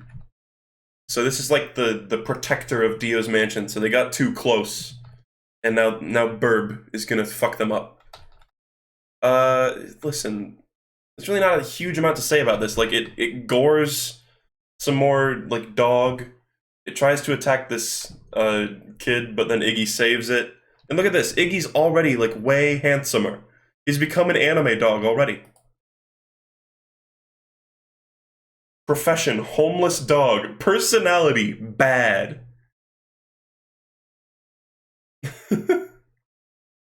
Favorite person, none. Oh, I love it. A pure breed with a certificate, he was bought by a rich man when he was a puppy. As he grew older, he began to think that humans are stupid and left home. He became king of the stray dogs and was found by Abdul. I think this is stuff that was slightly elaborated on in the anime. At least they showed more images. They showed him being like a pimp dog. Alright. It's about... Iggy himself thinks it's about as good as Jotaro's Star Platinum. Alright.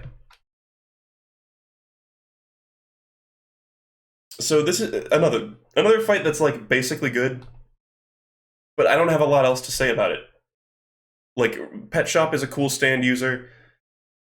It's kind of a given that there would be an ice stand, but again, what a unique way to do it. It's a fucking hawk that can manipulate ice. And all of a sudden this is like a survival horror fight too. Like it's scary, especially in the anime, when Pet Shop just shows up in like jump scares out of nowhere. Then Iggy uses his own stand to fake his death, which is kind of hokey. Oh, what a cool panel. Jesus Christ. And look at this. Look at how like dynamic Iggy looks all of a sudden. Look at his face. Oh man. And he's like he's monologuing now. Like it's no longer saying these are the thoughts that ran through Iggy's mind. He's literally going yada yada does it at this bitch. And they both do like weird human things too. He's like, "What do you think you're Bruce Lee? You just spat out blood like a badass movie actor." Then we get a look at actual Horus, which is like an ice bird centipede thing. It's kind of badass looking. We don't get to see it much. It's usually just Pet Shop being followed around by ice powers. But it's a cool enough fight. There's another severed hand if you really want to get technical about it. And I do really want to get technical about it. We get to see some good uses of the Fool here, too. Like, he uses it as to, like, a shelter to hide underwater and gets, like, breathing tubes. I don't know, it's a good fight. It seems like this fight took a lot longer in the anime. Maybe it's just because I'm breezing through it. And then we got this shit where the bird is fucking Saitama and shows up in the ground somehow. And isn't it? I'm serious. When I first read this, I was like, "Is Iggy gonna like fart and like rocket himself forward to kill the bird or something?" It's almost what happens. He uses air pressure, but it's not a fart joke. Thankfully, I was expecting that from Araki at this point. And he bites down on the beak and collapses his sand structure, and it shoots him forward. And he fucking, oh, that's gruesome. He bites into the beak. And then the kid from earlier saves him. It's kind of cool. It's kind of a cool moment. Iggy's like, oh, well, I'm gonna drown. I only have one paw, and my stamina's down. But then the kid saves him. Kind of nice. Look at it. It literally looks like he looks like a human being, almost. He looks like a furry. Now. He has like weirdly human facial proportions all of a sudden. He's just very anime. So they find him and they're like, oh shit, Iggy, what the hell are you doing here? How'd you get all ragged? And then fucking Kakyoin comes back! Holy shit! This is kind of hype. It's like, I don't know, it feels like Araki didn't want to have a full crew at all times during this particular part, because he like takes Avdol out of commission for a lot of it, and then Kakyoin is also gone for a bit. But now he's back and he's got badass eye scars and sunglasses.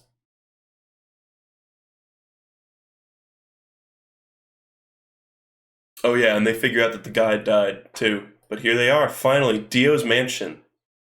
It feels epic. I really like the way this place is presented, with like this sort of ghostly, otherworldly aura, if you will.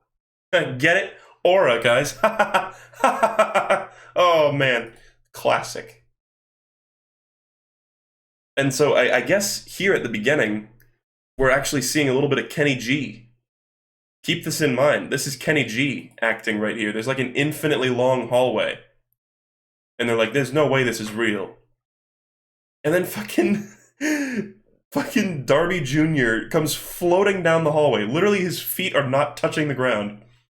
Is it supposed to be like his stand is carrying him? But no, the only reason, like earlier, Polnareff had his stand carrying him, but the only reason they couldn't see him was because it was like moving so fast or whatever. Actually, I don't know.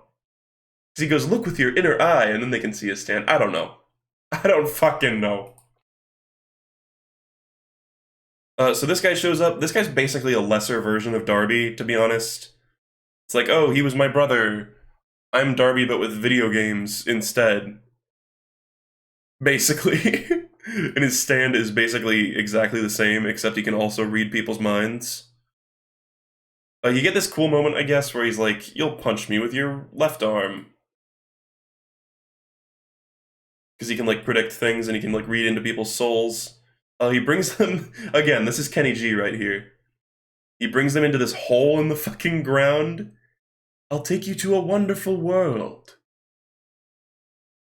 He, like, sucks a bunch of them in to go play video games in his stupid, like, gamer den.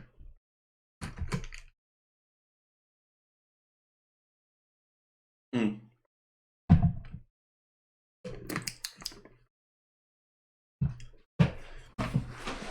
If this is a podcast, it'd be weird listening to this without having the manga open.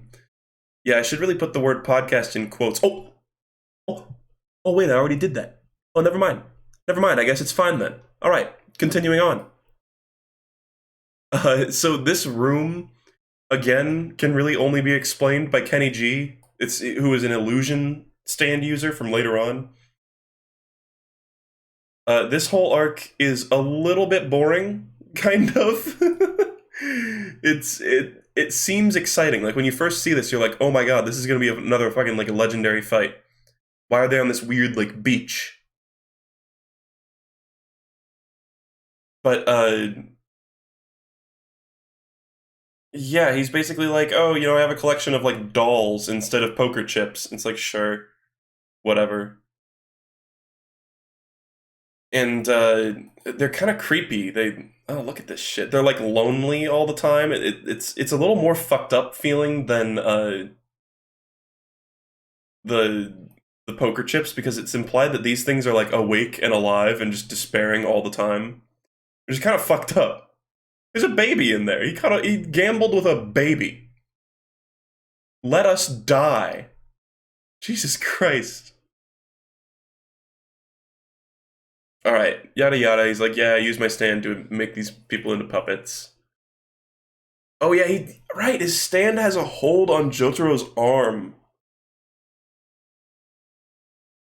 That's so weird. I forgot about that aspect of this. They kind of brush over that. But yeah, so here's the arc where we learn exactly how much, exactly what Araki thinks a video game is. We got this, like, what system is this?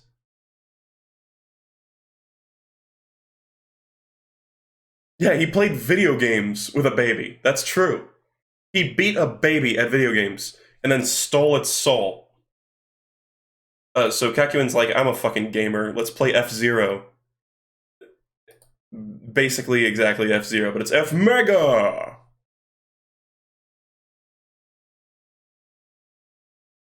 So, there's really not a lot to say about this, except that this is not how video games work.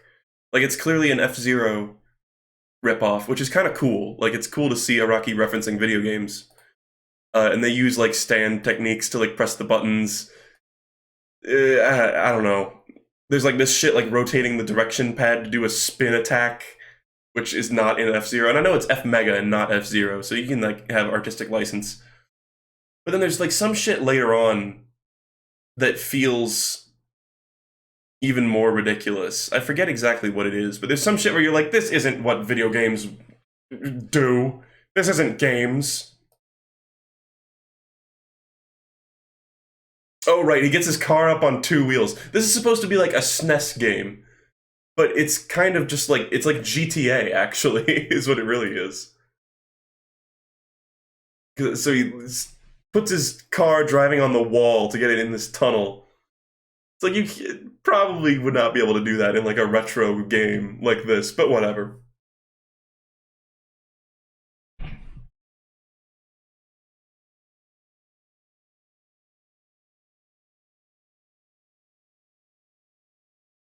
I don't know. There's not a lot to say about this, honestly. It's kind of a ridiculous arc. It just feels like a lesser version of the Darby original arc. We do get this, like, this is not how retro games work. You can draw your player's face in the game. This handsome devil is Star Platinum.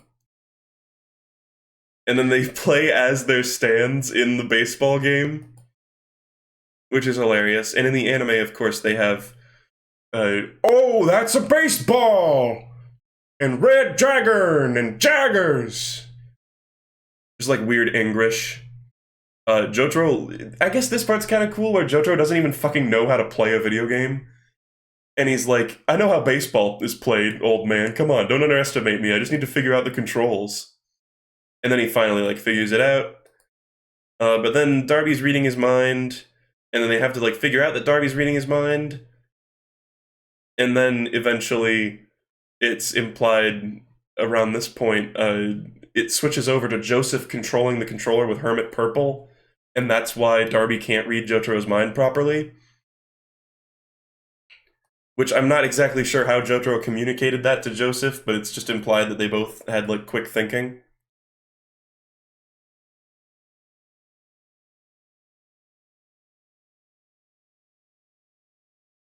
Actually, no, it was right around here, I guess. But yeah, again, not a whole lot to say about this. Like, his whole mind-reading ability, it's kind of cool to see the panels of this. I remember when I was watching the anime, I was like, I wonder how this looked in the manga, and it actually looks very similar in the manga. But he can read people's minds, and that's why his older brother feared him or whatever. I don't know. And it's the drawback to his stand is it can only answer, like, yes or no questions. So if he doesn't know exactly how he's cheating, then he can't actually figure out that they're cheating and he can't steal their soul. Which is kind of a fun complication of his, like, mind-reading stand. He gets dicked on. It turns out Hermit Purple was controlling the controller. Yes, yes, yes, yes happens. This is a classic one. He says, are you gonna do the aura aura thing? And he's like, yes, yes. Oh my god. Which is funny, but doesn't really make sense. I'm gonna be a nitpicky asshole here and say Joseph just accidentally happened to say yes, yes, yes in, like, the format that they would have no idea what it looked like because that was internally, that was, like, from Darby's perspective. So how does Joseph know? It just happened to be the same. Maybe that was your next line is, maybe that's like what that, it's like an evolution of your next line. Okay, come on. Oh, we're on Vanilla Ice. We're in the home stretch. Oh, we're in the home stretch. That's all the glory gods, baby. I don't know if I'm going to release this on Spotify. Again, this isn't like a really, it's not like a proper podcast because there is a visual element. I might make an edited version of this, but I don't know about putting it on, like, Spotify or iTunes or anything.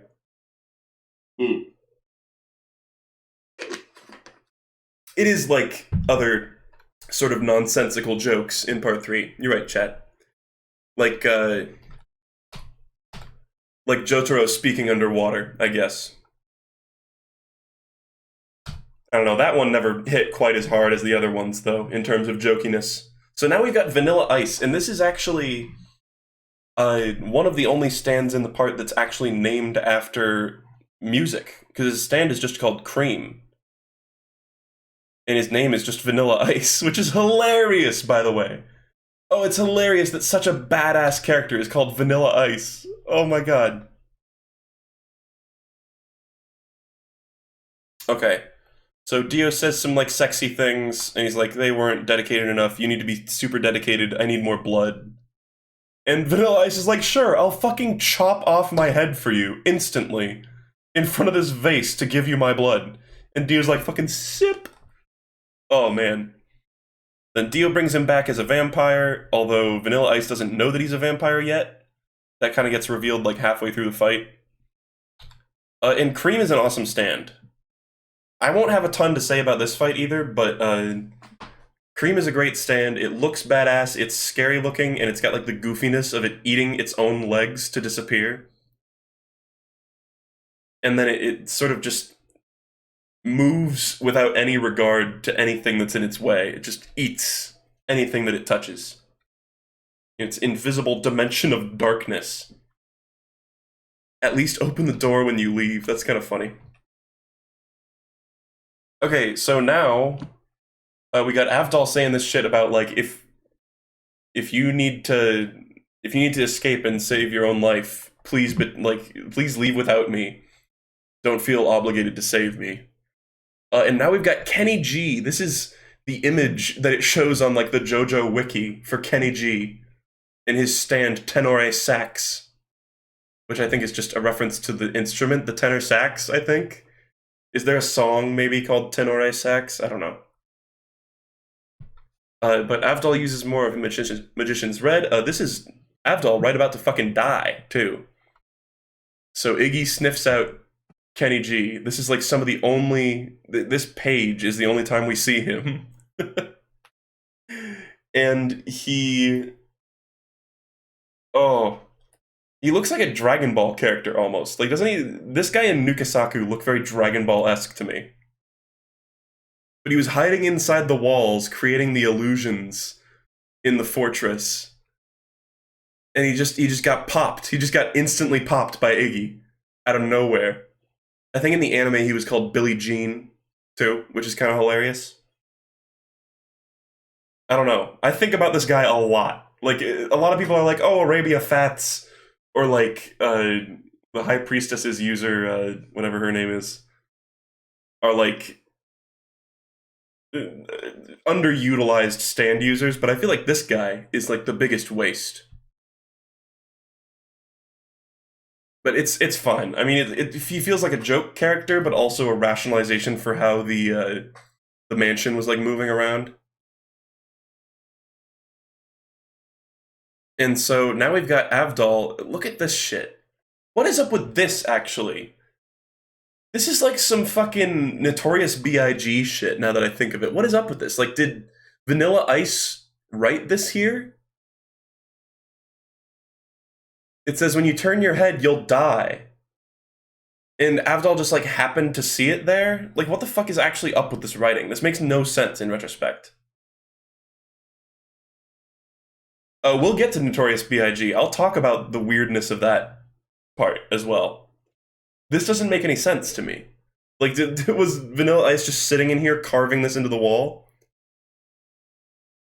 It's, like, so not easy to notice, too. It's just like Avdol happened to see it. And then Avdol gets fucking murdered.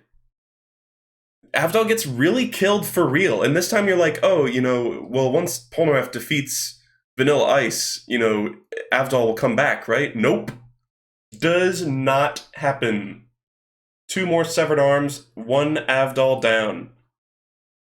After he said that he would save himself, he ended up sacrificing his life to save Iggy and Polnareff. God. And then he eats Avdol's arms. We see Vanilla Ice show up in Cream's mouth, which is kind of hilarious. They have a fight. Listen, this whole thing, it just goes on and on. It's a cool fight. Another really good one. Cream is a cool stand, and I like just how sheerly destructive it is. Like, they don't shy away from having Dio's mansion get, like, fucking wrecked.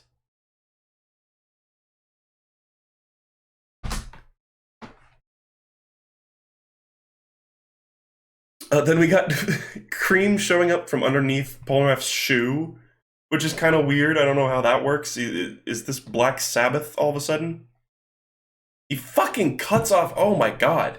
I forgot he just chops off Polnareff's, like, toes. That's absolutely brutal. Polnareff gets fucked up in this fight, and so does Iggy. They pose as Lord Dio, which... A lot of people have said this is, like, a plot inconsistency, that, like, Iggy is pretending to be Dio. And it's like, how does he know what Dio's voice sounds like? And how does he know what Dio looks like? Although they probably would have shown him the photo. But how does he know Dio's voice? But I guess maybe it's that he didn't get the voice right, and that's how Vanilla Ice knew that it was a fake Dio. But then, oh, I forgot about this! They, like, melt into the stairs, alright? Polnareff and Iggy are inside the stairs somehow. How is this happening? How is Polnareff like melting into sand and like fusing into the stairs right now? What the fuck is going on? Oasis? There's like all the Part 5 references are coming out all of a sudden.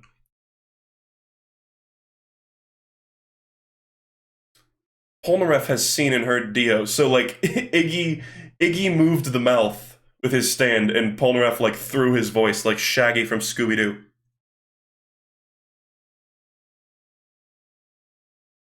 Anyway, I thought about like he made stairs out of sand, but like the stairs were already there. The stairs were already there. They're like part of the mansion. He didn't just make those. Those were already there, and they're there after they do this. So it's like, what the fuck? Anyway, he fucking warps right through. He rages out at Iggy because he's like, you impersonated an image of Dio, and you made me destroy his likeness. And now we get the part that's pretty hard to watch in the anime of Iggy getting kicked to shit by Vanilla Ice.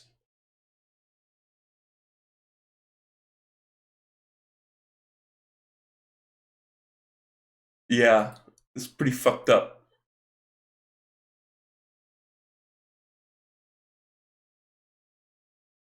Look at this shit. Oh, the way he moves through his like Stan's mouth is so goofy looking. So Polnareff like whips up a bunch of sand in the air, which is actually such a clever idea because it's like then he can see where he's traveling in 3D space because he has to like consume the sand around him. Another really like clever thing to do. He fucking stabs him in the tongue, and then Vanilla Ice I think just starts talking around the sword, which is kind of badass. He just goes, "You can't beat me. You cannot beat me." More of Polnareff getting absolutely fucked up. His fingers are getting sliced off. Look at this. Look, it's his classic. He's doing his famous pose. Holy shit. Holy shit, guys. He's doing the pose.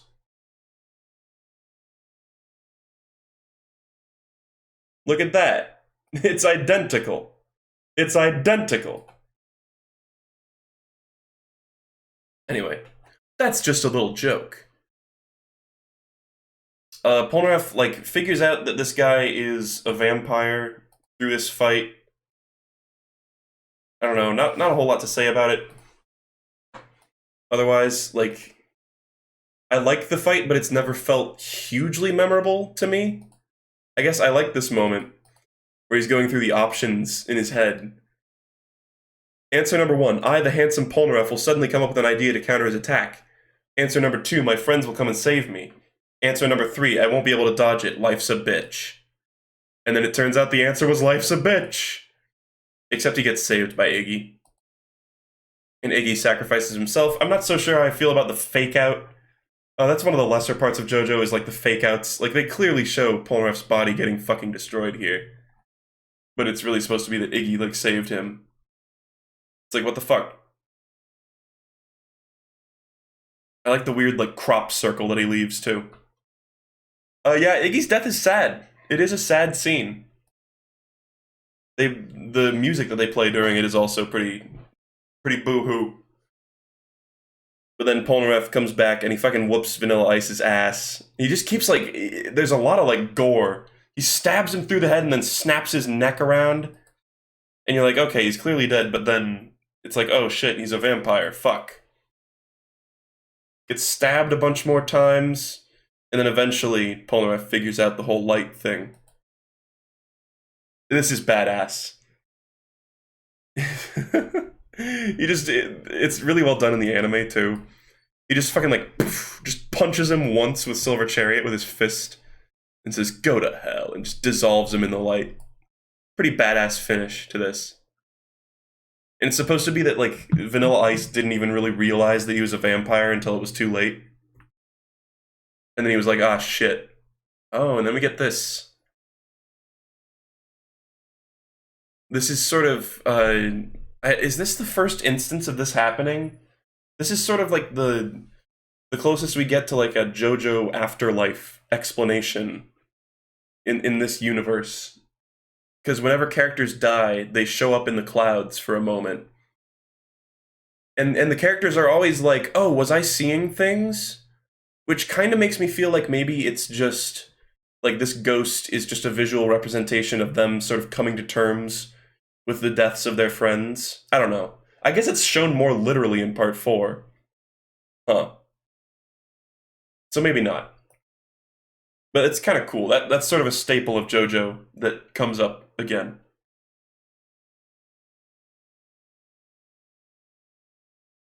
Oh, God. Oh, I forgot about this fucking chapter. There's a turtle. Is that Coco Jumbo? So there's Roses, who is called Rosas, I think, in the anime. I don't know what the fuck he's a reference to, but this is one of Suzy Q's like handmaids, or not a handmaid. What the fuck? Like a butler, kind of. And this is sort of just reinforcing like what's going on with the Joestar family. Suzy Q almost gets her shit pushed in by this guy, but then Rosa's like kicks him in the chest, even though he's not even a stand user. He's just like a dude. But this is all about Suzy Q learning, or like revealing that she actually knows that Holly's life is in danger, and that she's like hella sick, even though she doesn't really understand what's going on. And she's like, it's fine. I mean, Jotaro's gonna go whoop Dio's ass, right? what a weird chapter. It's so strange. And then I don't think Rosas ever shows up again. Alright. Here we fucking are, boys. We're in the home stretch. Dio's world.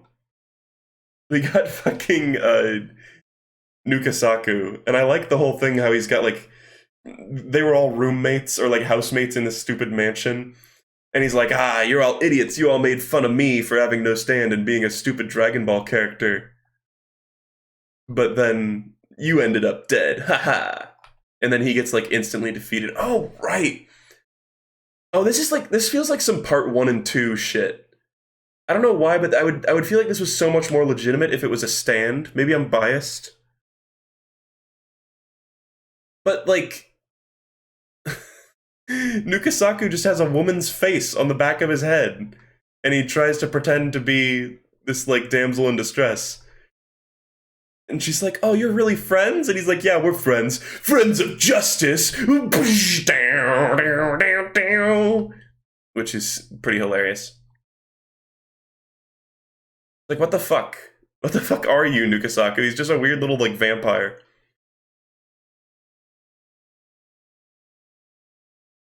Alright, and they whoop his ass. And I think there's... Oh, right. So there's a joke here that was lost in translation. From my understanding of it,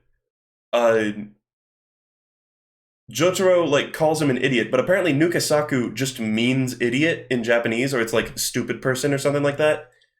And apparently the whole joke here is supposed to be his name is Nukasaku, and he's sick of people calling it that, even though that's his real name. But then when Jotaro's fighting him, he calls him Nukasaku in the sense that he doesn't know his name, he's just calling him an idiot. But then he's like, how did you know my name was Nukasaku? Totally lost in translation. It like didn't even make sense in the anime. It's weird. Maybe I'm overthinking it. And here we get Dio. This is Dio fucking with Polnareff, who somehow is not just dead from blood loss. That's an awesome panel. We're finally getting to see Part 3 Dio really be involved with the plot. So there's this scene, people talk about the silliness of this, but it's kind of a powerful scene because it's Polnareff confronting his old demons because he initially succumbed to Dio's sort of wily charms. But then Polnareff tries to stand up to Dio, and Dio uses the world to like fuck with him, even though the logistics of this would be he would have to carry Polnareff down the stairs every time he did it. But Dio's just that extra, guys. He's just that extra. And finally, we get the last tarot card. Holy shit, I'm so ready to be done with this. I've been doing this for nearly 4 hours. We get Dio sort of waxing philosophical. A lot of people...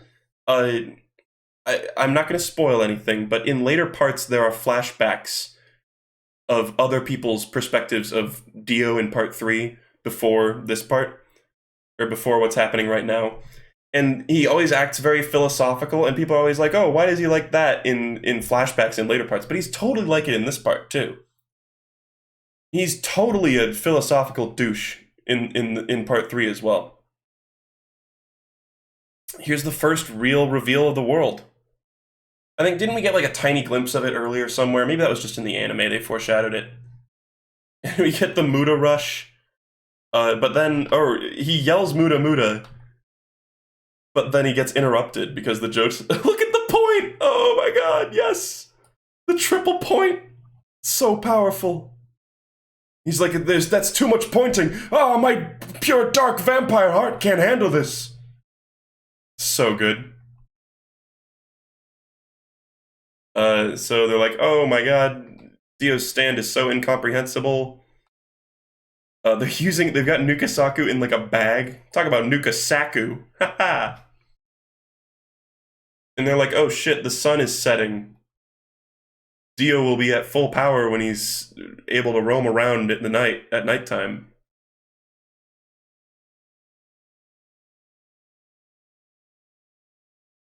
So then this is...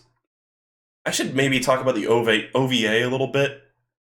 I don't really have much to say about it. I haven't seen it, but I know it rearranges plot points, and I know that in the OVA, Avdol doesn't die until right here. He, like, opens the casket and gets killed there instead, I think. Or, actually, does he? I think he does. Actually, I don't remember. I shouldn't even talk about it. I haven't even seen it. We got this. This is a pretty great page. It's basically just recapping every character's motivations. It's nice. I don't know. Not much to say about it, except that this is good. This is like some rare, like, good characterization in part 3. Dio is darkness and Mr. Joestar is the light. My body is one with the light. So you're one with Joseph Joestar. Okay, cool. It's a good page, though, just sort of reiterating why they're here, basically. Now that they're at their destination. And then Nukasaku gets, like, fucked up. I do like the early presentation of the world, even though, I mean, who the fuck reads Jojo and doesn't know what the world does? You know? Like, who is reading this and going, what's the world's ability? Oh, I don't know. It's like everybody knows it stops time. You know? But these moments, I feel like maybe when it was originally coming out, did serve to foreshadow it well in a way that was also confusing and disorienting, you know? So they escape, they like jump out the window. Where's the classic line? It feels like something cold running down your back? Fuck off. In the anime, it says it feels like someone shoved an icicle up my ass. Which is an iconic line.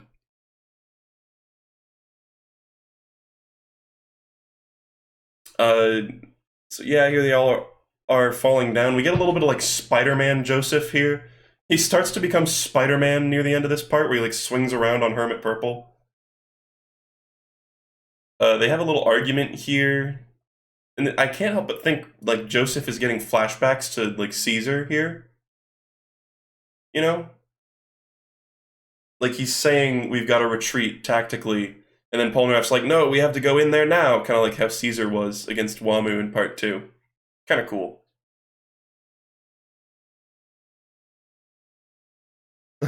Here's more Joseph forking out a bunch of money.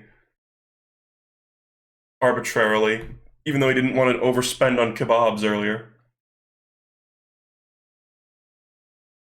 So now Polnareff was like going in on his own, but then Jotaro's like, fucking idiot, I'm not gonna leave you alone. Yara yara, bitch.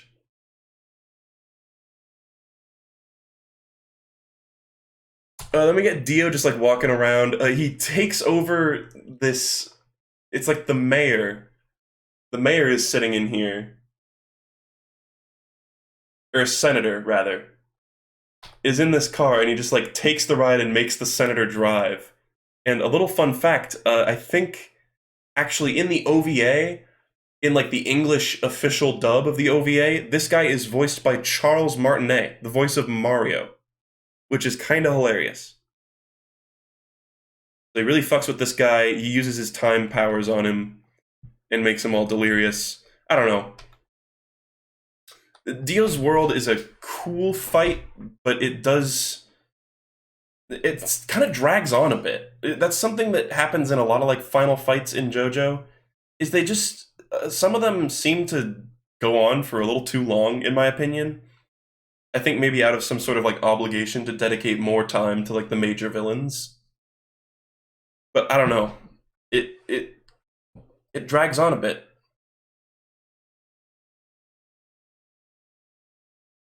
Um. Oh yeah, and he says drive through the traffic jam because he doesn't give a shit. Here's the one part of a panel that people meme a lot. A lot of people associate this with the panel of Dio and Jotaro walking towards each other, but it's actually from a completely different page.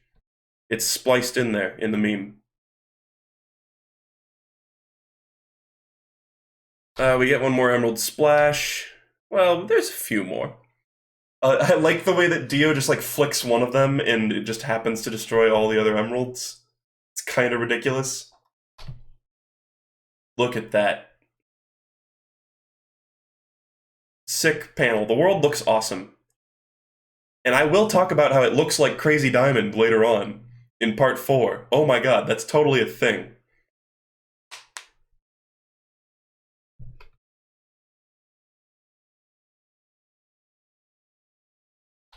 So this is Kakyoin sort of like judging what Dio's range is and what his ability is.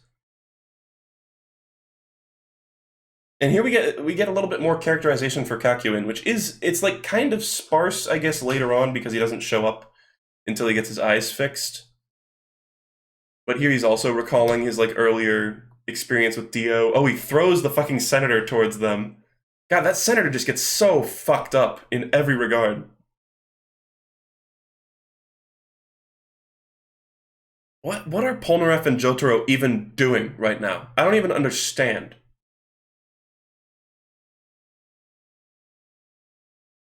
Okay, sick fucking panel.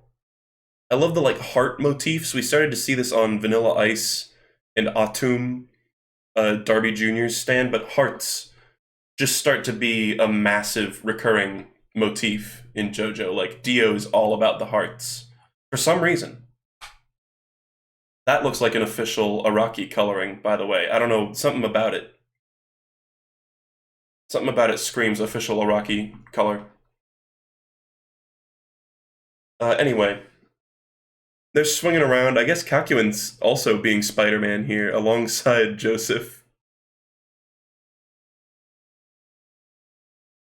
But like, look at this. Brief reflection on Kakyoin's past that they kind of elaborated on in the anime a little bit, or at least they added visuals to it. But you can tell Kakyoin's about to eat shit because they're filling in the rest of his backstory. Whoops. But like, read this page and then tell me Kakyoin isn't characterized. I mean, right? And other parts. It's not just that page. He deflects the Emerald Splash. He deflects the Emerald Splash. Kakyoin spins a web. Here we have kind of Kakyoin's last stand. The 20 Meteor Emerald Splash, which is such a lame name for an ability. What if your ultimate ability was just a slightly larger radius version of your normal attack? Like, come on. And then, oh, these panels. So reading this in a PDF is actually fucking crazy because you get to see. It's almost animated. You can see Dio like moving through this frozen world. It's pretty cool. At least in that one panel. Pretty awesome. And I think in the anime they just show it like Kakyoin just like instantly dies and they don't show Dio's perspective until later. But here they just straight up show it right away. Kakyoin gets fucked. That is the first of many chest punches punching all the way through the chest is just a classic way to die in this. And then Kakyoin has his sort of last moments, and I really like Kakyoin's death. It's emotionally resonant. He's like, I still need to help somehow. And so he uses the last of his power to destroy the clock, which is like a cryptic clue to Joseph that Dio's ability is stopping time. Pretty cool. The final Emerald Splash. Yep, F's in chat, folks. Kakyoin dead. Sad. A lot of people say that this is an inconsistency. Dio saying you have the weakest stand. Let me just counter-argue that. It isn't an inconsistency. This is just Dio being an asshole. Dio isn't actually all-knowing.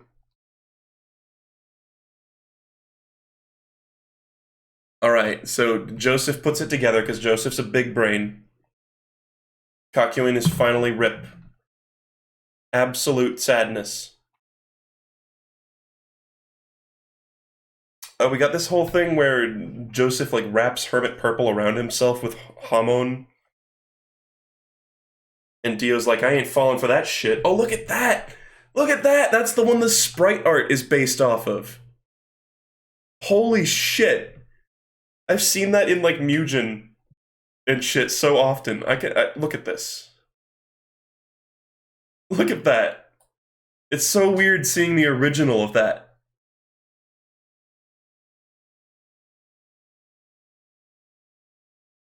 Alright.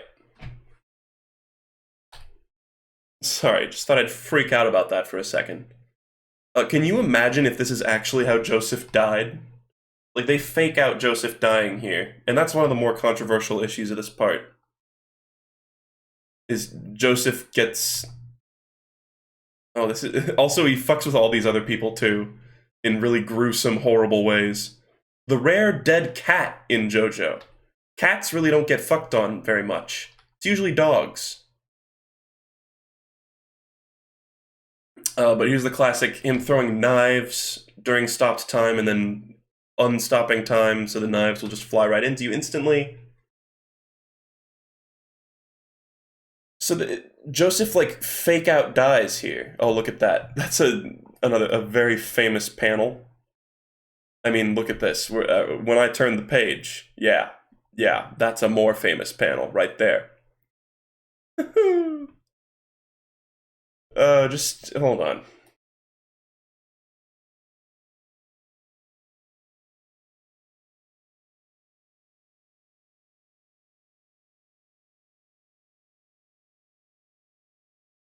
Mm-hmm. Mm-hmm. That's what this is. This is that.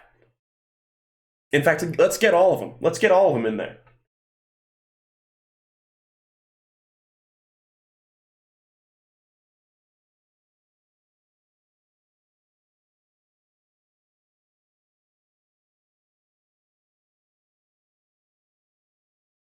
That one's really good, actually. That was so, like, cosmic. Oh my fucking lord.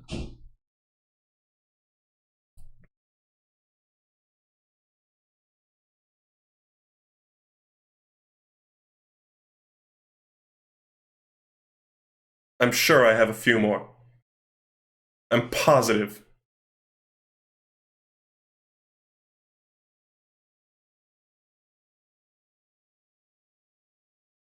There's another one. Mm-hmm. Mm-hmm. Let's keep the gravy train going. Let's keep the gravy train going.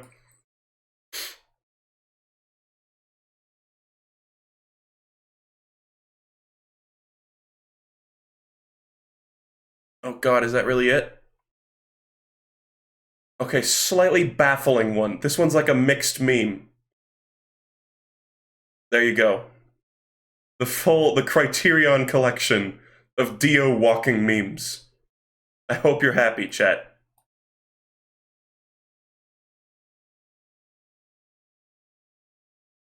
I got so many fucking random images just in Streamlabs now. Oh, whoops. Stream will continue now.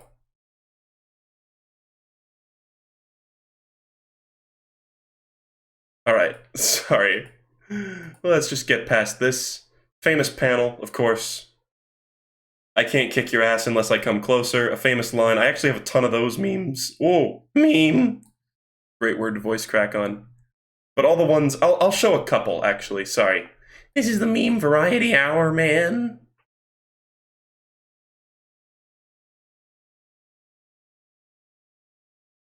But, like, all these. I have all of these.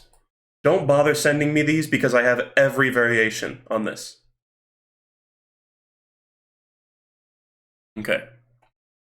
So your stand is the same type as my Star Platinum. This is a slightly debated issue, but basically they look really similar and they have very similar powers and abilities and disadvantages. I think it's a fine plot point. Like, it's definitely something that Araki planned to have from the beginning, was Jotaro being able to also stop time, and he, like, figures it out during this fight. And I think it was foreshadowed well enough in, like, the Derby fights, where it shows Jotaro's, like, insane, like, speed and adaptability and shit, and just the whole part before it in general. I can see how some people take issue with this whole plot point, though. And this part is actually great, because this is Jotaro pulling a massive mind game on Dio, because he's using a magnet right now to make it look like he's moving in stopped time. But he actually is moving in stopped time, and is using the magnet as a fake out to make Dio think that he can't move in stopped time, and that he's just using a trick.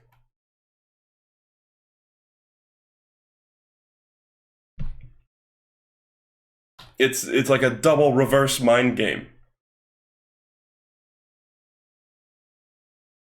I do like this whole imagery of him like stopping the cogs in like the clock. It's kind of cool. Good imagery they show with the world. But overall, this fight is a lot of. It's like that one mind game, but then just a lot of sort of punching back and forth.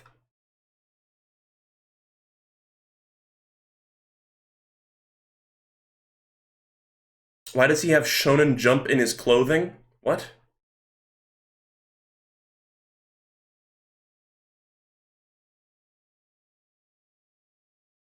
I don't know what that means. Anyway, I'm sure he does. Uh, Dio gets fucking dismembered and is like, hey, lady, go pick up my leg. Which is kind of hilarious. And then, of course, he sucks her blood. These panels look fucking great.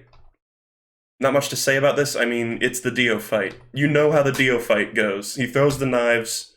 Jotaro gets fucked by the knives, but he had, like, newspapers stuffed in his clothes. Is this the Shonen Jump in his clothing? Is that what this is?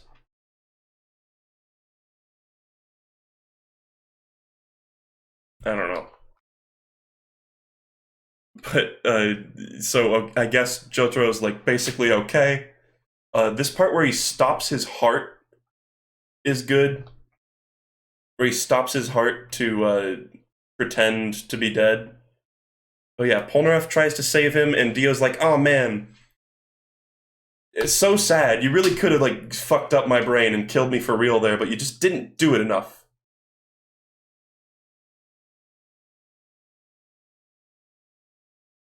So Polnareff tries to save him, but then he only ends up causing more trouble, which is kind of a theme with Polnareff. Polnareff is a very tragic figure in this part. He fucking... Okay, so Jotaro's pretending to be dead. Dio gets a dude's gun and shoots Jotaro with it, and Jotaro does not react. He just fucking... He grabs the bullet out of midair. Which is good. They foreshadowed that right at the beginning, that he can catch bullets. And then, oh, this part just... Oh, I feel gross even looking at this. I feel uncomfortable with, like, heart-stopping imagery. The idea of Jotaro grabbing his own heart with his stand and, like, stopping it to pretend to be dead. So badass, but it just makes me uncomfortable, especially when it's like Jotaro was like so close to actually dying from his own stand.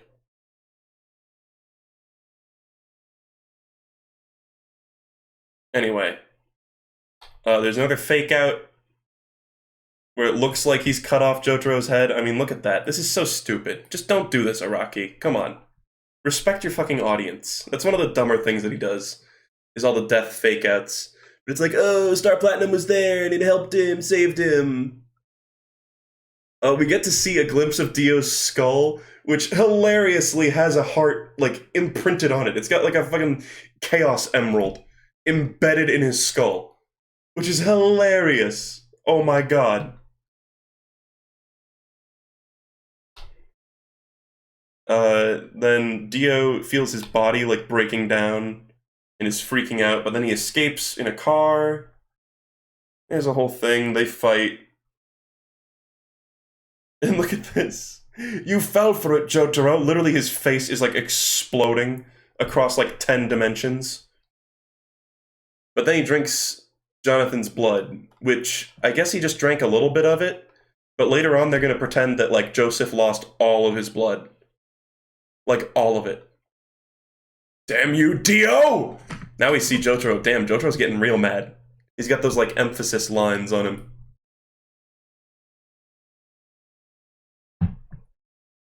And now Dio he almost, like, transforms into a different character. He gets so, like, power hungry when his body finally fully upgrades. And then, okay, this is the thing that makes me think, or at least suspect, and I know souls are, like, canonically real in JoJo, but this is the thing that makes me think that sometimes when they see these, like, ghosts, it's just them coming to terms with the deaths. Because this isn't Joseph dying. Joseph is not dead. He comes back, at least. Like, I don't know. But anyway, I think regardless, this ghost of Joseph delivers what I think is something like a direct message from Araki. Is just that the whole thing, Stardust Crusaders, was just a lot of fun. It was quite the adventure, and even though it was full of piss and shit and scum, they had fun. It was a romp. Like here now. I guess he's continuing to suck out Joseph's blood. Sick. And then Joseph told him to stay calm, but Jotaro's like, nope, I just needed to get even more angry. Which is hilarious. Iconic Dio pose. Aura versus Muda as usual, and then just Jotaro's punches were just better. But we're not done yet.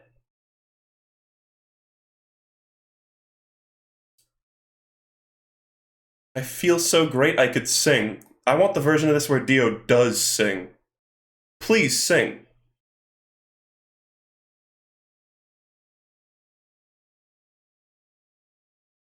Oh man. We see Jotaro's fucking, like, bones breaking. I forgot about that. He gets really kind of fucked up at the end. And then this classic bit, where he disappears for 9 seconds, and he comes back with a fucking steamroller! Classic moment. This was actually maybe my first memory of, like, seeing JoJo anywhere was watching Salty Bet and seeing Dio drop a steamroller on someone. That's like my first memory of ever having seen JoJo anywhere, and that was way before I ever, like, watched it or read it. That was, like, years before. It was just so iconic. And then they start punching either side of it, which is just so extra and so ridiculous. Oh, man. And then Jotaro comes back, and he stops time, and now Dio's helpless, and now what kind of beatdown is this demon gonna get? And he gets a good beatdown.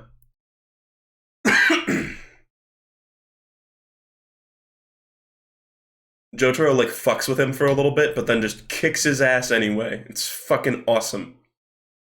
Even though this doesn't make a lot of sense. It's like the impact has already happened, but I guess Jotaro just pushes really hard with his fist and just cracks through him, and you're like, yeah! Like, once the cracks start forming, and it's like, down, down, down, down, you're like, yeah! Dio gets split in half. He dies again. Dio's died so many fucking times up to this point. Just stay dead. You know why you lost, Dio? You made one mistake. You pissed me off. So fucking, such a perfect combination of goofy and badass at the same time. Amazing. And now the speed wagons have shown up to take away the body. And then we have this stupid bit where it's like Joseph's body is here. Let's take Dio's blood and put it into Joseph. Dio borrowed something from us. I want it back. And this is like the ultimate Star Platinum ass pull right here. Like, even though they established he can restart a heart beating with his stand, I mean, come on. What is the medical... What is the fucking... Get a doctor in here, is what I'm trying to say. I can't speak right now, but get a doctor in here. Let me know if you can do this. Even if you could, like, manually start their heart. And then Joseph decides, oh, you know, I've just been brought back from the dead. He's like, I better play a cool prank on my son. Or on my grandson. Oh, and then you get this funny bit where Jojo, like, quizzes him on things only he would know. And the thing that convinces him is an Al Yankovic reference, which is kind of hilarious. It's so weird that Al Yankovic is referenced. Weird Al.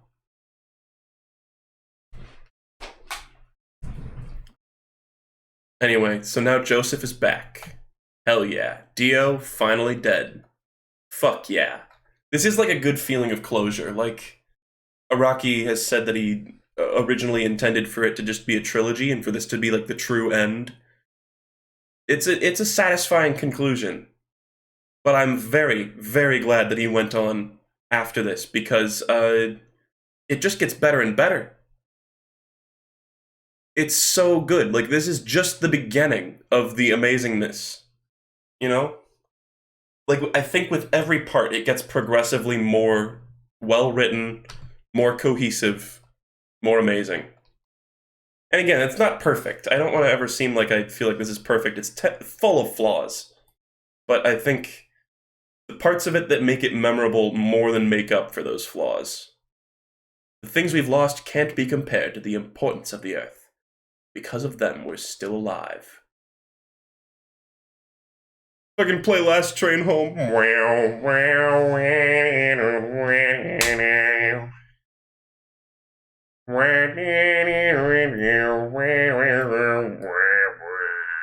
Anyway. So now, Polnareff, who actually survived, is, I guess, just going back to France. I wonder if we'll ever see him again. Oh, we like to tease. Oh, we like to tease. Anyway. I had a fun time. I mean it. He says that a lot of times. I just feel like that's important. Is Joseph calling it fun? Holly's okay. Susie Q is like, yeah, you got out of your coma. I couldn't forget your ugly face even if I wanted to. Take care. They're all like shit-talking each other, but they're good friends. What an emotional departure. Oh, look at this. Yo, at the end of part 2, this is what I was thinking of. He totally does listen to Get Back. Get back, Jojo. I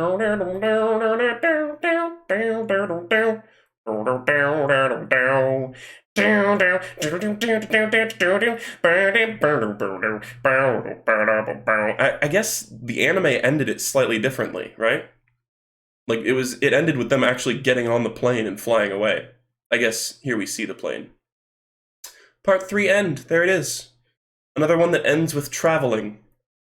I think every part except for part 5 ends with traveling, which is kind of cool.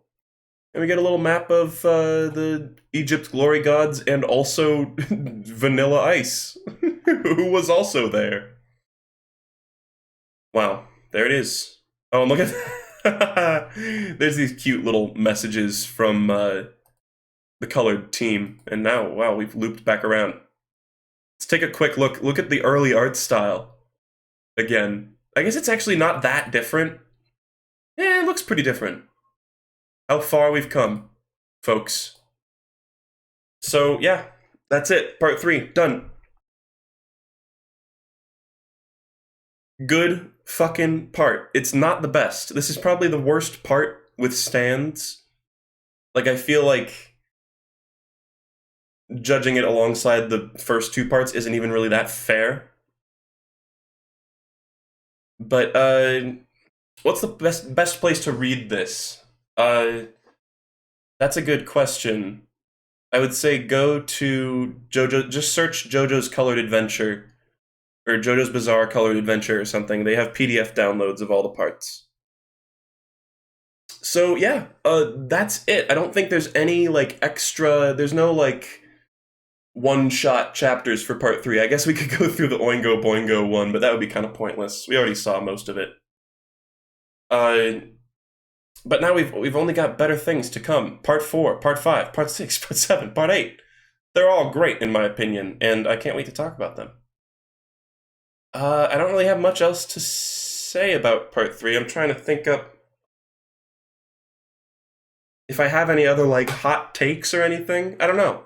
It's solid. It's a great baseline for the rest of the series to sort of build on, you know? Are you gonna do part 8? How? Well, how not? It exists. I'll be speculating on the end because the end hasn't come out yet, and I'll probably do a second part once it does end. Actually, part 8 will probably be broken up into many podcasts. This took 4 hours doing just the second part of part 3. Anyway, when am I going to do the other parts? Part 4 will probably be started within the week. I don't know. I'm not in a huge rush. We got Fallout New Vegas to look forward to. Anyway, yeah, thanks for watching, guys. Tell you what, if I can think of anything else, I'll type it in the description, because I feel like I'm forgetting at least one thing. But thanks for watching, folks. This has been a long haul. I hope you enjoyed. Maybe I'll edit these together, maybe I won't. It's been fun regardless. Fun. See you later.